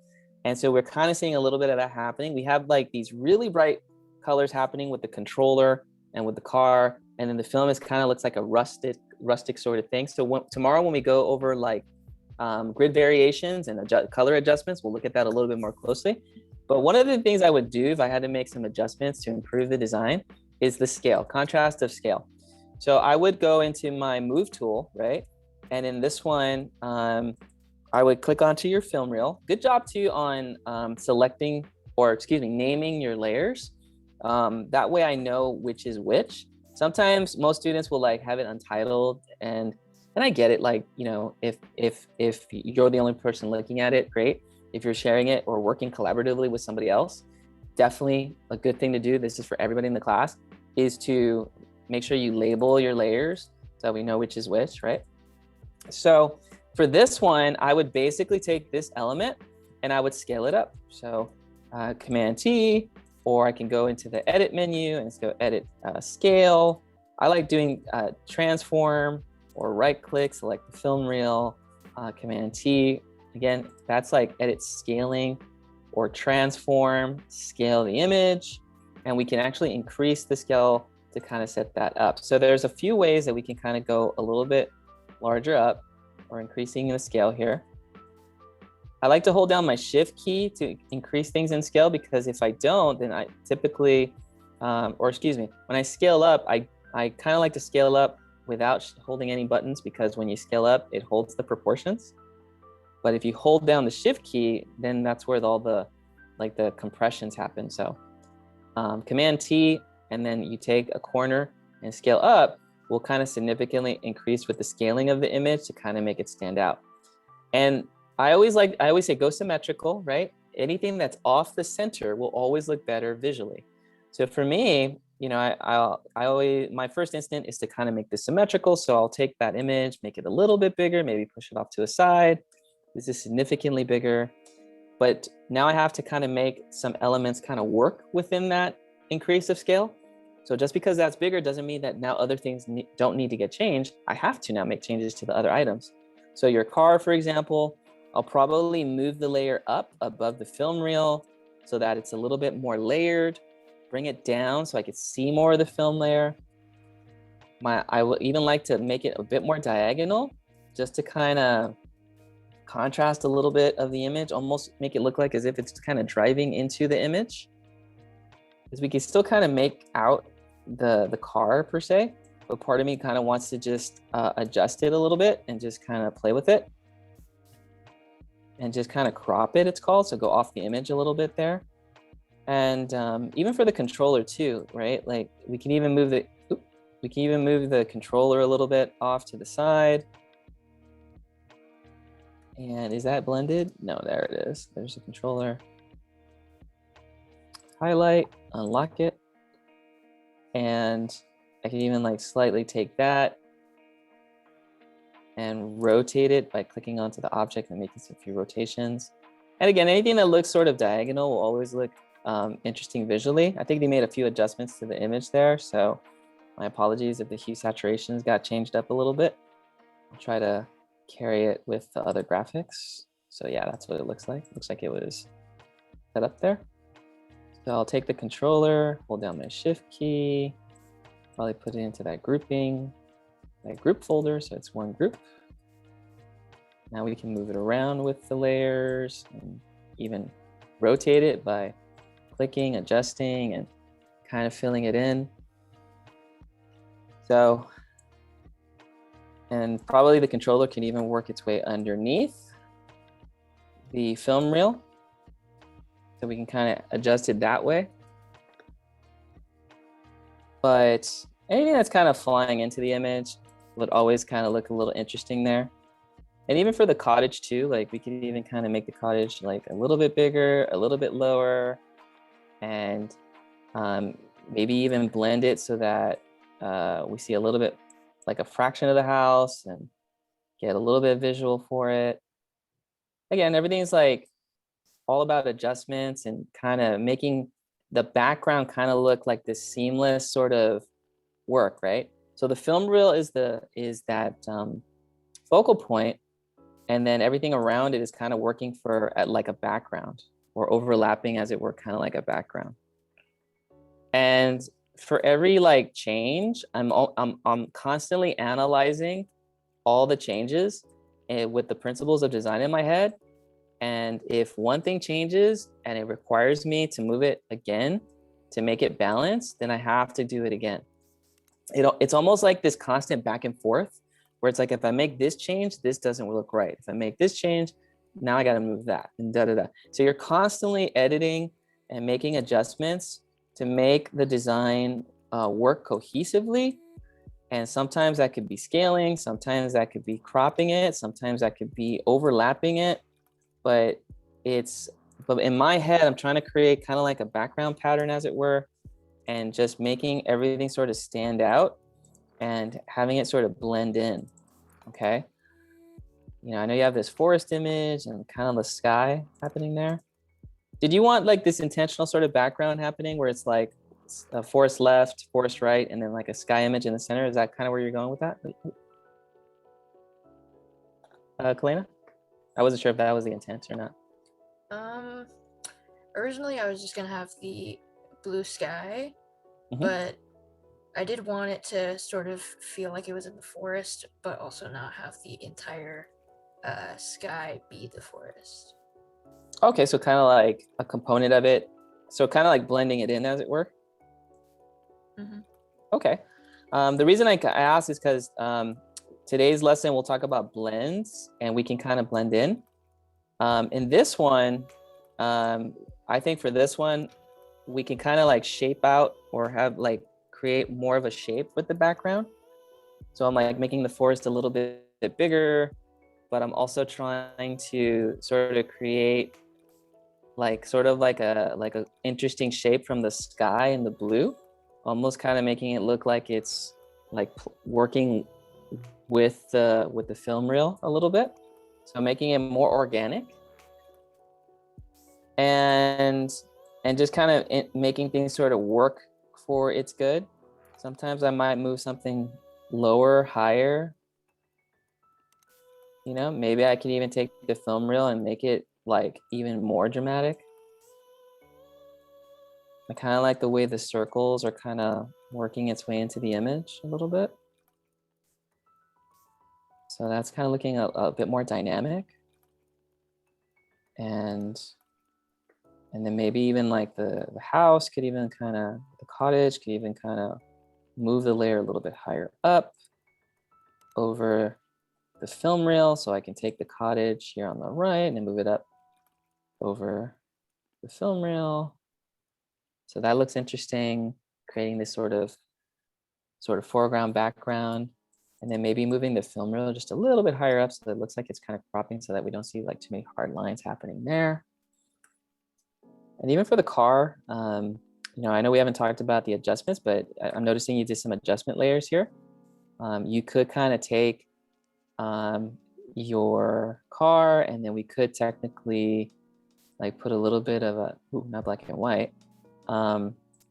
We can take like kind of like a color balance or a filter, and we could possibly add like a little bit more yellow to the car by linking it. And we'll talk a little bit about that tomorrow when we talk about the color balance and linking it and doing an image adjustment. But we could kind of add a little bit more yellow and maybe take some of the highlights and kind of distress it a little bit. Maybe even play with the brightness and the contrast, link that to the car and like drop the brightness a little bit and maybe reduce a little bit of the contrast so that it kind of looks a little bit more like a blend, so to speak. So just kind of darkening it and just giving it a little bit more of like a faded look. Gosh, we could even add a photo filter and link that photo filter, and that photo filter can even be added to the car, and we can give it a little bit more like a warm filter and make it look kind of weathered, almost similar to the film. So these are some things we'll look at tomorrow when we look at image adjustments and color adjustments. It's really awesome, and that kind of leads us into like the adjustment part of it for the file. Okay, so just to kind of give you a little bit of perspective, like it's a little bit more dynamic, right? There's a clear focal point, right? I'm kind of working a little bit of this blending, as it were, trying to make sort of like a foreground, background sort of pattern, right? And just having things just kind of blend in, okay? So clear focal point, right? It is extremely noticeable, right? It's super obvious. And then as I make things bigger, I'm going into principles of design and I'm asking myself, oh, okay, is there harmony? Is there harmonies of shapes, harmonies of colors? And if not, then how can I create more harmonies of shapes?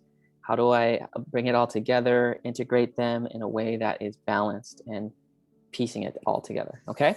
So does that make sense a little bit, Kalena? If it does, you can a little thumbs up there.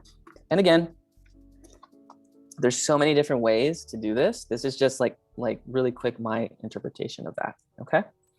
So, feel free to take any part of this and make an adjustment if you want, since we'll have a little bit of time there. Okay. Okay. All right. So, so those are a couple of examples, guys, just how to do that. If you're watching the rebroadcast, this is kind of how we do collages. Okay. It's all about blending things, making adjustments. And then tomorrow we're going to look at how to change the colors and how to adjust those colors appropriately to make it work. Okay. Okay. Any questions about just the collage part of it? Are we all comfortable with piecing it together? I know we have some Photoshop issues, so we'll address those. But does this make sense in terms of like how to design it? And if it does, if you can give me a little thumbs up emoji, that'd be great. This is all about focal point and finding harmony within the shapes and making it kind of blend as it were. Okay. That's all it is. So we're just trying to piece it all together and blend things so that they all work and they all kind of work together as a whole. Okay. So why don't we do this? Let's take a quick 5-minute break, right? Let's take a quick break for 5 minutes. Water, coffee, right? And then when we get back, we'll talk about the genetic mutation, okay? And just how that is pieced together, how we're gonna do that, how we're gonna set it all up. And then we'll use the remainder of the afternoon to design and create your funny, comical genetic mutation character. Okay, so let's take a 5-minute. We'll come back at 11:01 and we'll continue from there. Okay, guys? All right, we'll see you in about 5 minutes.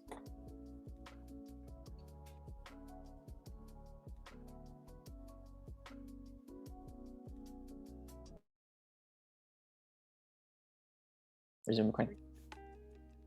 Okay, so we are back. And yeah, let's actually get to the fun part of this class. Now, I always talk a lot about, the importance of career and focus and this and the things you got to do and mindset and everything. Yes, all those things are important, but we got to have a little bit of fun. Okay. Like my wife would get mad at me because she always says, you need to have more fun. And I totally agree. But my parents worked really hard. My parents are like Myra's parents. They had two or three jobs. My parents worked like 2 jobs. And my parent was the television back in like the 80s and the 90s.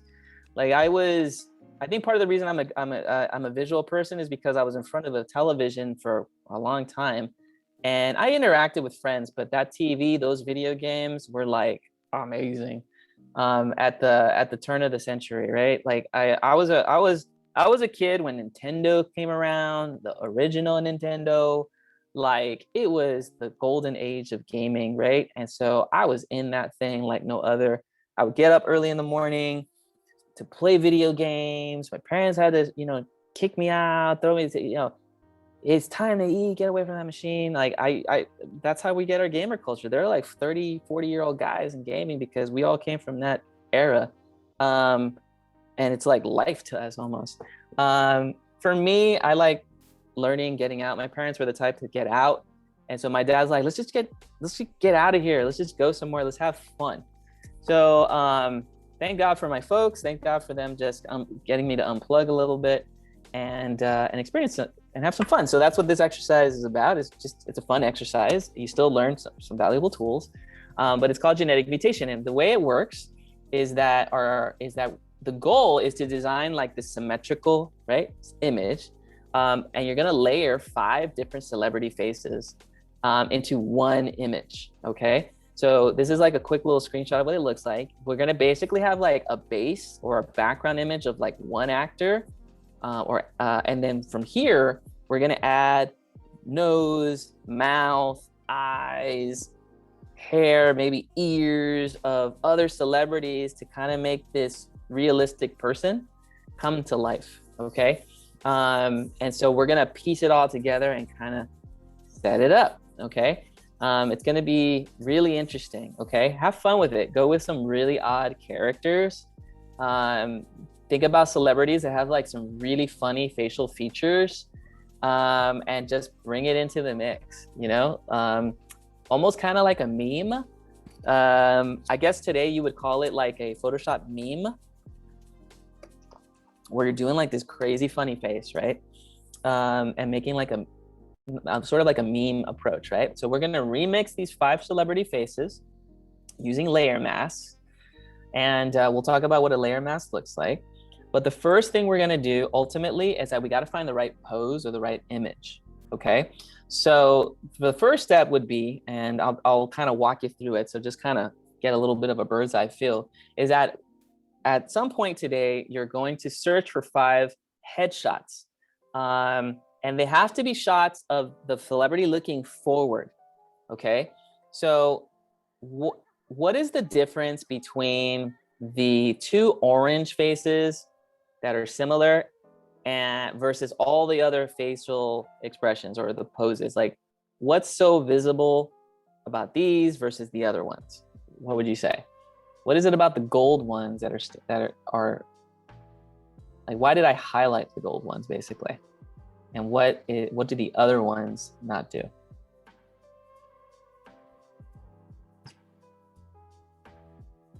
What would you say that would be? And you can type it in the chat. Okay. Yeah, the lighting, they're brighter. Okay, they're close up. Yeah, okay. These are the images, right? The other ones, right? All these other poses, like one half of the face is tilted, so that doesn't really work for this exercise, because if you have a face that's slightly tilted, then you won't get a symmetrical image, right? Because a fraction of the face is like covered and you see more of one side. Yeah, the lighting's a little different. In some poses, you only see like a quarter of them. Some of them are like turning their head sideways, as it were, right? And so that's not symmetrical, right? Because you see more of one side of the face versus the other side. So they really have to be like standing in front of the camera, looking into the camera, and they should be symmetrical on the left and on the right. This is gonna make it easier to kind of blend them in. So how you find your image is the key, right? Forward facing, hopefully similar brightnesses, right? And you have that set up, okay? Now, when you're doing that search, let me switch over to Google. You can use Google to search for them. Typically, what I like to do when I look for headshots is I include the word headshot. So, I'll actually let's go to google.com. I actually like to kind of type in the word like the celebrity headshot. I don't even know who. Is it Owen Atkinson? So Owen Atkinson. Oh gosh, headshot. I hope I have. Oh gosh, Mr. Bean. That's what his name is, Mr. Bean. Rowan Atkinson headshot. Here he goes. So Mr. Bean is a funny one because everyone likes to get his funny facial expressions, right? So, so what I do is that I type in the name of the celebrity and I add the word headshot, okay? So the headshot is pretty much a common term in Hollywood or in film. They give you literally a headshot. And I would say the first thing you want to do is make sure that you find an image that it's from the shoulders up or from the neck up. The first base or the first image should probably be like head to the shoulders to kind of start it out. So shoulders and up is typically where you want to go with most of your images on average, okay? So that's how you want to start it off first, is that you want to find like the face of a celebrity that you want to start off with, right? So for me, I mean, I kind of start off with, I'll use a Brad Pitt headshot, okay? And so, when I look for Brad Pitt, I look for a headshot for it. I try to look for high quality images. So one way that you can look for high quality images and in your Google search, and I'll use my arrow key to navigate, is that if you type in, celebrity name followed by the word headshot, you can go to your settings button that's typically found in your images. And if you click on the settings, you can actually go down to the first setting here, which is search settings. And you could, in Oh, okay, that's safe search, excuse me. We'll go through advanced settings. So, and under the advanced settings, we can start looking for large scale images. So, come on. Advanced search. And when you go to Google Advanced Image Search, then what happens is that you can technically adjust the settings to be larger. So right here, it says narrow your results by image size. And here, if I go to any size, I can type in a large, or I can even be very specific. I can actually indicate the number of bytes per the image or how many pixels it is. So it could be like 1000 by 2000, or I can generalize it to just large and generalize the large. Hit advanced search on the bottom. And basically what happens is I get like these really large images or enlarged images. And when I click onto it, these will typically be like 1000 images or up, and it'll be like really high quality, right? So this image of Brad is looking pretty good. This looks like a good place to start with my graphic. And so I'm basically going to, right click, save image as, put it on my desktop, or I can hold the click, drag it onto my desktop. But basically I'm going to create a folder where I'm going to put all these images in. So ultimately I'm going to put everything into like my desktop or a little folder on my desktop so that I can put all those images in there. Okay, so that's kind of how I started off. So I'm going to click and drag, or in this instance, I'm just going to do save image as, because I have all these windows open on my computer due to Zoom. So I'll just go and save it onto my desktop. I'll create a desktop folder on my computer, and I'll just call that genetic mutation. Okay. And this is the Brad Pitt headshot, and I'll hit, save. Now I better save as that. Okay, and there's that thing. Now hopefully it'll save not as a Google page, but as an actual image there. So let me go ahead and pull that up. Desktop today, genetic mutation, and it's looking like a web page. So I'm going to hold the click and drag it in there. And it's giving me a web page, which I don't want. So let's see. Let's see if I can drag and click, hold and drag it. A little bit choppy.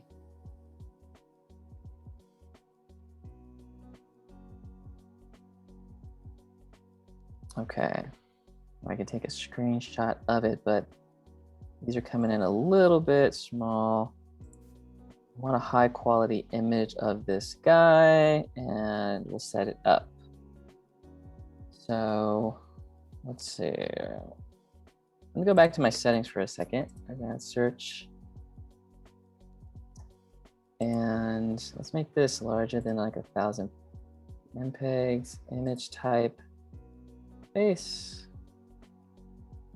and file type. I'm going to switch it to JPG. So we'll switch it to JPEG format and see if we can find some higher quality image under JPEG. Okay, it's giving me this. So let's see if it drags. All right, I'm going to click on the image and see if it opens up his face.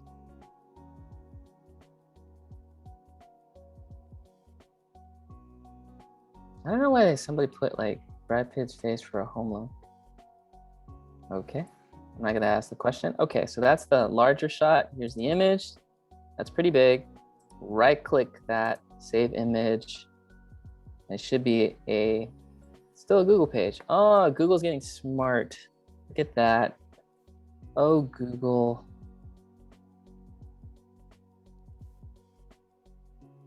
All right. let's take a look. Typically you can drag and drop it, but let me try Safari. And then under Safari from my Mac, I'll see if Safari restricts me. It's probably because I'm also on campus and they'll probably have a couple of settings there limiting me. So let me just try to see if I can pull this in. Yeah, okay, it'll work on Safari, but not on Chrome. Okay, so that's a good one. So if you have Safari, this will work. I would say be aware, Google Chrome might limit you. And if it does, maybe try like an alternate browser, or you can even take a screenshot and I think you'll be okay too. But I just opened it in my Safari, dragged it in, and Brad came in as a JPG file format, which is the JPEG file format, which is a really helpful file for Photoshop. So it's got to be a JPG. And if I had to show you my folder, this is what it would look like. Basically, you'll see like Brad Pitt headshot, and then right here, it'll say .jpeg. And then image kind is JPEG image, which is basically typically like a high quality compressed image that is really friendly for Photoshop, okay? If it says PNG, you could technically use that as well. But as long as it's a JPG file format at the end, then you should be in good standing. If it has like what I just saw a minute ago, which was like web, then that was basically saying that it links me to the web page, and I can't do that. I can't open something like that in Photoshop. It's got to be a JPG, which is the actual file. Small file, but it's a pretty high quality file. Okay. Okay. So that's one aspect, right? Let's go back to Mr. Rowan Atkinson. I want to switch over, and I'm going to try to see if I can pull a Rowan Atkinson image. So I'm going to do this for like 2 images. But technically we're going to do 5. So we're going to blend in 5. So you're going to look for 5 different images to kind of make this all work. Okay. So think about a celebrity with certain hair, funny facial feature, funny eyes, funny nose, maybe funny ears. I don't know. And then I'm going to go back and then look for the second image because I have my base, head and shoulder image. I'm going to go to the Mr. Bean headshot. And for this one, I'll go to settings, advanced search, and under the advanced search setting, we'll just type in also maybe like larger than 1,000 megs. We want full color, face type of image will be face. Let's take a look. Format, JPEG, usage rights. I think we're okay for usage right. Okay, so hopefully there's an image here we can click on. And this one looks like a high quality photo. Let's see if it pulls it in as a JPEG. Great, that one was a JPEG. I held the click, or I can right click, save the image as into my folder. Okay, so I got 2 images here in my genetic mutation folder. Now we're gonna switch over to Photoshop and we're gonna open the image. Okay, so let's go to Adobe Photoshop. Okay, and basically we are going to create a new document. So I'm going to use my arrow and I'm going to say create new down here, create new image. And when I create a new image, I'm going to select the letter size again. So we'll do another letter size document, which is found in the upper left. So I'll use my red outline to do that. So that'll be letter size. Okay. Now remember, on the right side over here, it gives me the settings, but I want to type in the title. Now, if you open it, that's cool. We can save it as a different name. But if you want to get the name in before saving it, then you type in the rectangle here, and you basically will type in genetic mutation, or your first name, your last name, genetic mutation. Okay, so that'll be the name of the file. 300 pixel resolution, vertical orientation is okay. So basically this is good. RGB color mode is okay. We click create. Okay, width is 8.5 inches wide. Height is 11 inches tall. Hit create. And we have a paper size document similar to the one that we created before. Okay, so we have that setting there. Now I'm going to go to the desktop one so you can see the file folders. Okay, next up here, I'm going to go to File. I can place my image in there, so I can actually say File, Place Embedded. And basically, I'm gonna look on my desktop for genetic mutation. There's Brad Pitt headshot, highlight, and place him on the lower right. I can click, hold a click, drag the photo in as well. But as you can see here, I basically have Mr. Brad Pitt all set up over here. And I'm basically going to hit return to place him. And before I start editing and adding Mr. Bean, I'm going to try to see if maybe I can remove that background. Okay. So if I can remove him, then what I'm going to do is I'm just going to go to my selection tool. So I'm going to click onto the magic wand tool. Okay. Maybe a quick selection tool. I can click onto it and say select subject on the top, and maybe Photoshop will be smart enough to select him and also detect that there's a flat background. If typically the subject is in like a crazy background or a busy background, sometimes it's a little harder for the background to separate. But as you can see, when I went to my quick selection tool and I hit the select subject button on the top of the bar there, let me use my arrows. I use the smart AI algorithms, or the neural engine of Adobe Illustrator, which is basically, it knows a person's face, it knows the hair, it knows the subject, and it detected it automatically. So it saved me a lot of time, right? That saved me maybe about a minute or two of masking. Okay, so that's a hack right there for you guys. And then from here, I'm gonna basically say, select and mask on the right. It has my previous setting of overlay from last week, which is nice. It remembers my default setting from last time. And I can kind of see that it's kind of working there pretty well. Okay. And from here, I can even refine the mode a little bit. So I can say be object aware. Play with that. Smooth. I can change the settings. Looking pretty good for the most part. And do I want to feather any of the edges? Oh, I could feather the edges. Feathering is kind of like blurring the edges a little bit. So when I go to feather, what it does is kind of like creates like a little bit of a softer edge, which is kind of nice. And then if I'm going to output it at the bottom, I'm going to say output with the layer mask on. And we will output it out. And don't want that to come in here. So that's looking pretty good. I'm kind of wanting to play a little bit with the image itself. So let's see here.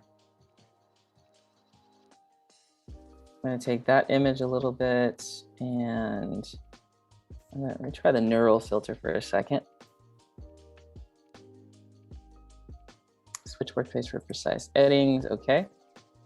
And neural filter is kind of like the new stuff, the new tools that it has for Adobe Photoshop. So neural filters is adjust facial expressions, hairstyles, and colors.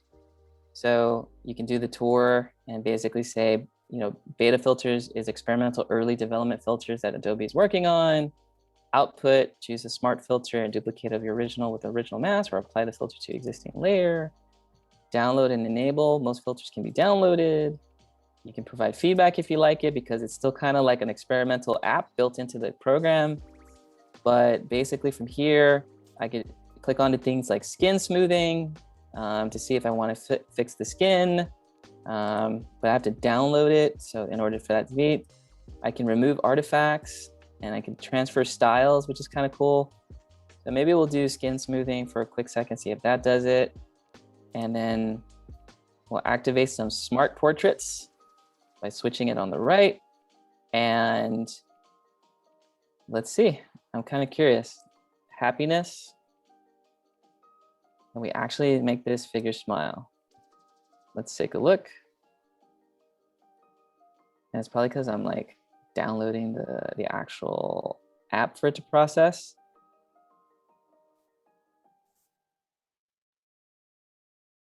Okay. Let's take a look. Now the question is it actually outputting? I want to be a new layer, current layer.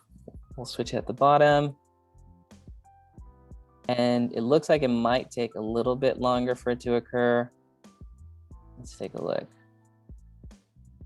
And I really want to see how it actually does. So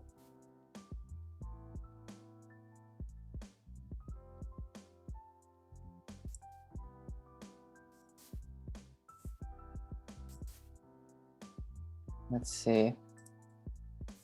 Well, it looks like because I'm streaming, it could actually like modify it, but we know where the tool is. It's under Neural Filter to kind of set it up. If it's working for you, let me know too. That'd be great. It's using the internet on my side, and because I'm streaming live, then that could be the issue there too. So we can make those adjustments, make those changes, which is really good. Makeup transfer is really great as well.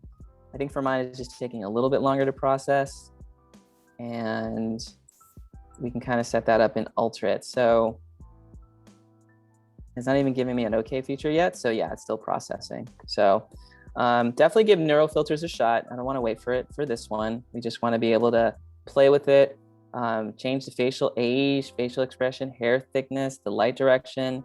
I think it'll be a really cool tool to kind of play with a little bit, even play with hair and things of that sort. So I think that's going to be really great once we see it applied. So that's something that we can work with. I'll cancel that out just for the sake of time to make sure that it's there, okay? But definitely take a look at neural filters, and then that way you can kind of build it. It'll be under filter, neural filters, and then you can make those adjustments accordingly, okay? Okay, so let's say you made those changes to the original face and it's looking funny and it's all awesome and it's moving in a really good direction, right? What I'm gonna do here is that now I'm going to do like a content aware scale. And I'm gonna try to see if I can increase the scale of Brad. Whoa. I'm gonna try to see if I can actually go to image, edit menu, transform, and scale. I'm gonna make them a little bit bigger so that the shoulders are actually cropping out a little bit towards the image. And notice as I'm making them a little bit bigger, I might have to move the image up and down a little bit so that it crops out a little bit more properly. And then I hit return in order to complete that selection, okay? Okay, so now the next step I'm gonna do is I'm going to now go to File and I'm going to place embedded, or I can hold the click and drag my Rowan Atkinson character into this image. So I'm gonna select that file, place him, and I'm gonna put him in that image there, okay? Now, before I do anything, I'm going to change the opacity before I hit return down here. So there's a little arrow pointing to something called opacity 100%. And then I'm basically going to reduce the opacity and bring it down, oh, maybe like about 50% or so. So I can kind of see both Mr. Atkinson and Brad's face. And what I'm going to do here is that I'm going to kind of try to position the eyes, and maybe we'll try the eyes there. And well, let's play with the nose. We'll do the eyes actually. And I'm gonna try to position it so that it's about the same scale. I might have to click onto a certain part of the corners here of the node to kind of get it to where I want it to be in scale. If I go past that little node or that little square, I see these little arrows from left to right, side to side. But if I go past the square a little bit, I see a half circle. And if I take the half circle and rotate it, then I'll be able to rotate the image just to get a position that I want. And I'm gonna hit return. Okay. So eyes look like they're there. I'm gonna click onto the little eyeball here on the left and the right, and I'm just gonna turn it off and on so I can kind of see if the eyes are looking like it's in position, and it looks like it might be. Okay. Okay. Next thing I'm gonna do is I'm gonna bring up my opacity. But now I'm actually gonna do something new here, which is I'm going to create a mask with the brush. And I'm gonna pull out my layers panel so you can kind of see it in action a little bit. So here's the layers panel. Let me expand that so you can see it. So what I'm gonna do is that I'm actually going to create a layer mask. And what a layer mask is basically, it's like a mask, but it's empty, it's blank, and I can actually like manually like select a portion of it, right? I could also do a quick selection and feather it, but this is how you can create a mask using the brush tool, okay? So if you recall, the brush tool is the letter B. It looks like a little brush tool on the left over here. And I could technically paint a mask. And what a mask is basically like the thing that is gonna hide the image and make it visible. And I always say for masking that there's a certain rule that you wanna remember, and I'll repeat it again, but black is to hide, white is to show, okay? So let me just kind of briefly go over what masking is, just to kind of give everybody just a quick overview before I do that, okay? What I'm about to do in this is that I'm basically going to create a mask, okay, using the mask tool, okay? So I'm about to go into that layer, okay? I'm basically going to click onto this square. It looks like a rectangle with a circle in the middle, and I'm going to add a blank layer, which is the thing that kind of covers the image. So it's gonna kind of look like that in a moment, okay? And then when I create that mask, I'm gonna go to my brush tool, and I'm basically going to change it to a color of black in order to mask it. And we'll talk about image adjustments a little bit later, but that's basically what I'm about to do. I'm about to create a mask with that, okay? So I'll switch back to Photoshop, desktop 1. Okay, let's go ahead and set that up right now. Okay, I'm gonna click on to the rectangle, add a layer mask, okay? So I just clicked onto that. Oh, let me come back to that because I'm losing my file. I'm gonna go to my brush tool on my toolbar here on the left, B, or click onto it. And this is where it's gonna get interesting, okay? If you notice, my color settings here for my mask, it's basically set up where black is the foreground, it's the square on top of the white, okay? And also notice inside the little square over here, oh, excuse me, that there on the right-hand side of my label where it says Mr. Atkinson here, I'm clicking onto the white mask on the right. So this area on the right, there's the photo in the previewer, okay? And let's see, that goes up a little bit bigger. And on the right, there's this little square that's white to the right of it, okay? I'm gonna make sure that that's highlighted. If I click back and forth, you can see that there's kind of like this little white line over it that's highlighting it. So I'm gonna click onto that white square. I'm gonna have my brush tool selected, and then I'm gonna make sure that the foreground color, the foreground is set to black. Okay, and the rule is that black is to hide, and white is to show. So think of black as hiding, nighttime, and think of white as showing to reveal. So what I'm about to do is I'm basically going to paint inside that image, okay? And I'll show it to you in red before it happens in real time. So the area that you see in red is basically what I'm about to paint and mask over, okay? So all this stuff is gonna go away.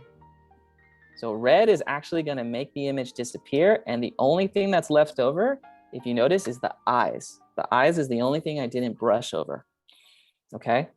So when I switch over, that's gonna be what you kind of see as it's masking. So let's go ahead and give it a go. Brush tool, black. Okay, click onto the mask area. I'm gonna make the brush size like 250 on the size, or I can use my left or right brackets to make it bigger. And look what happens to his face. Brad's face starts to show up. Okay.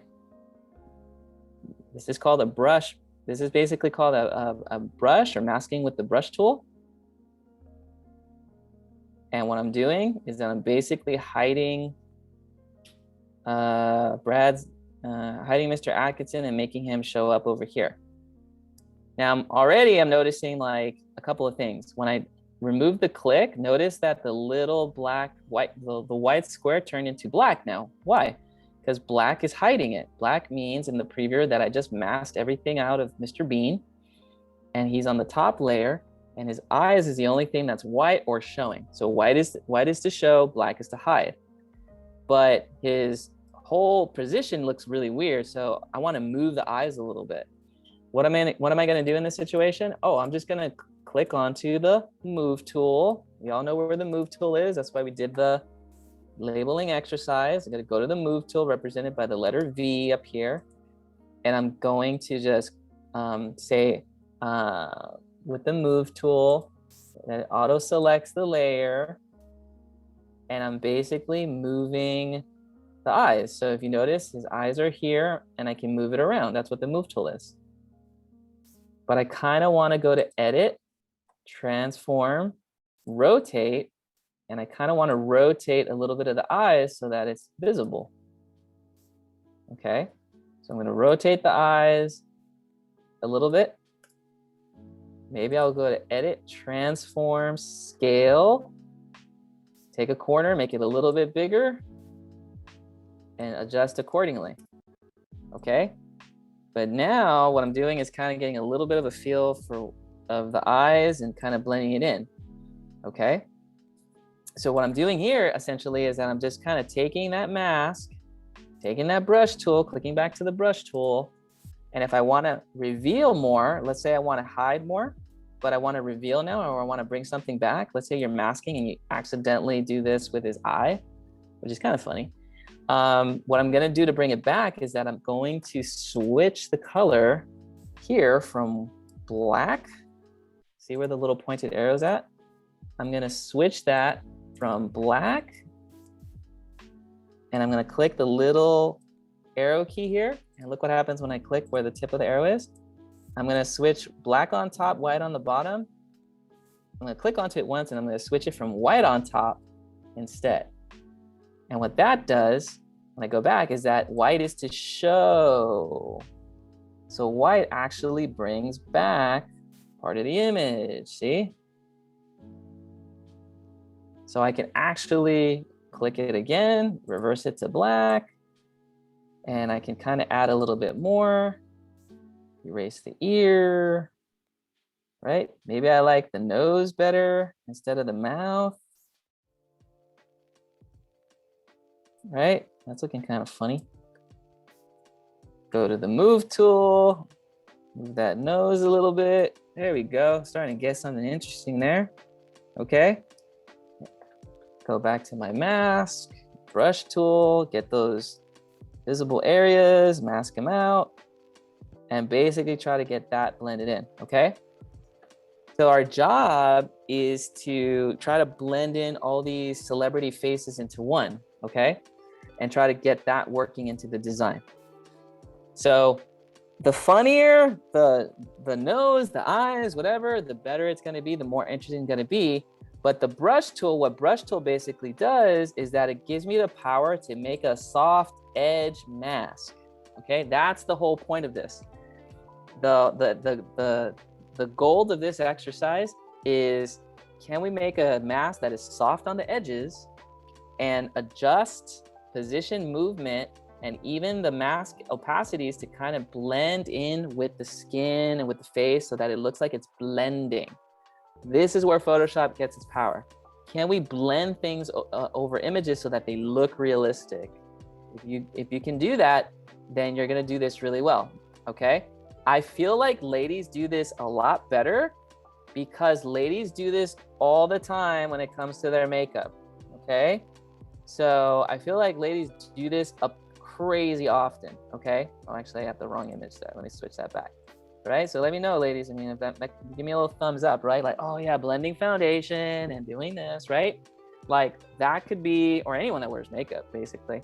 I think this is something that you'll do a better job with.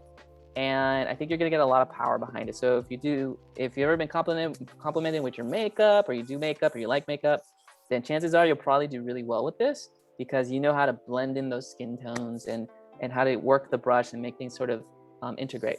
So really put on that makeup hat, ladies, and like think about designing facial features like you would makeup, if that makes sense. So bring those worlds together and be really funny about it. And you will get some awesome results. So I'm so looking forward to seeing what you guys create between now and like Tuesday, Wednesday, or the end of the week, really, so that we can see how this project comes to life. Okay, so that is this exercise. Once you complete that exercise, then obviously make sure that we're sharing it with me. So always make sure to share your file. So when you're creating your document, you're going to go to File, Save As. Okay, and we're creating a Save to Cloud document with this piece. Okay, makes it easy for me to see it on the opposite side. So you're going to save it to the cloud, genetic mutation.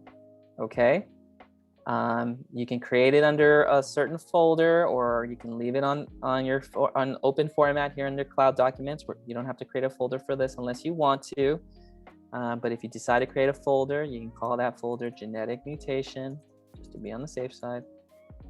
And then basically it's going to land in the Genetic Mutation folder overall. In fact, let's do that, okay? We're going to save it in the cloud, and then you're going to make sure to share it with me. Okay, if you're having sharing issues, you can email it over, but you're basically going to hit that share button. And once you hit the share button, you're going to type in the same email as we did last week, right? The m_almina@mhs.hs.org. Okay, it's also on Canvas as well. And so you'll see the email there, and you can include me in that, but it's basically the same email as prior, so that we have a list and we can kind of share those documents as it were. Okay, it's moving a little bit slower, but here it is. m_almina. Yep, which is this ear, kind of remembers the last one, which is very nice, at mhs.hs.org. Okay, type that in there and invite to edit, and I can literally click onto it, open it up, make adjustments. So if there's anything that needs a change or you're having a hard time, then this will help me open it and make those adjustments, kind of like what you saw when Kalina emailed me hers, okay? So it's just gonna make it so much easier for me to go see and show you how I would do it on my end of the world, okay?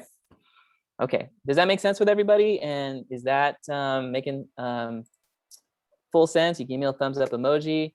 And if you guys are kind of excited and feel like this is gonna be a fun one, give me a little explosion emoji or party emoji and be like, oh yeah, this looks like fun. The whole point is to make us laugh, okay? So go crazy, go funny. Gosh, think of like just people with just funny faces and just go crazy, you know? I mean, you know, I have to say this too, because sometimes the ladies want to be like, well, you know, I don't want to make funny. I want to make like this beautiful person. So if you want to make a beautiful person, I've had students say like, I just want to make my dream boyfriend. I don't know, my dream girl. Okay, I'll leave it up for that too. So because I did have a student that was like, I just want to make like the perfect guy.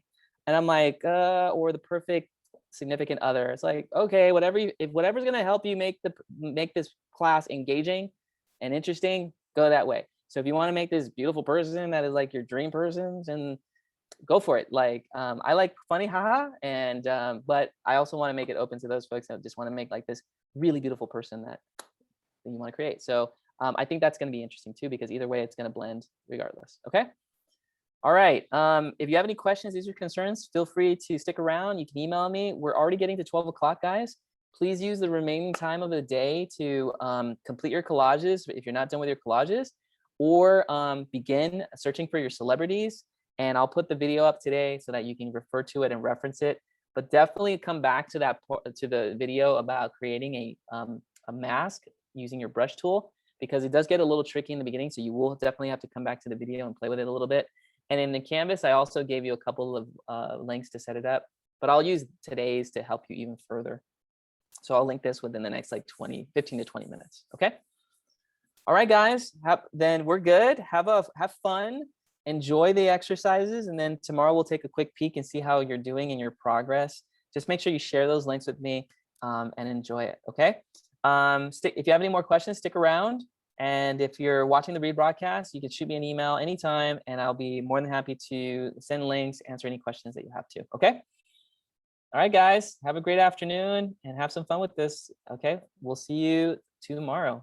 All right. You guys are dismissed.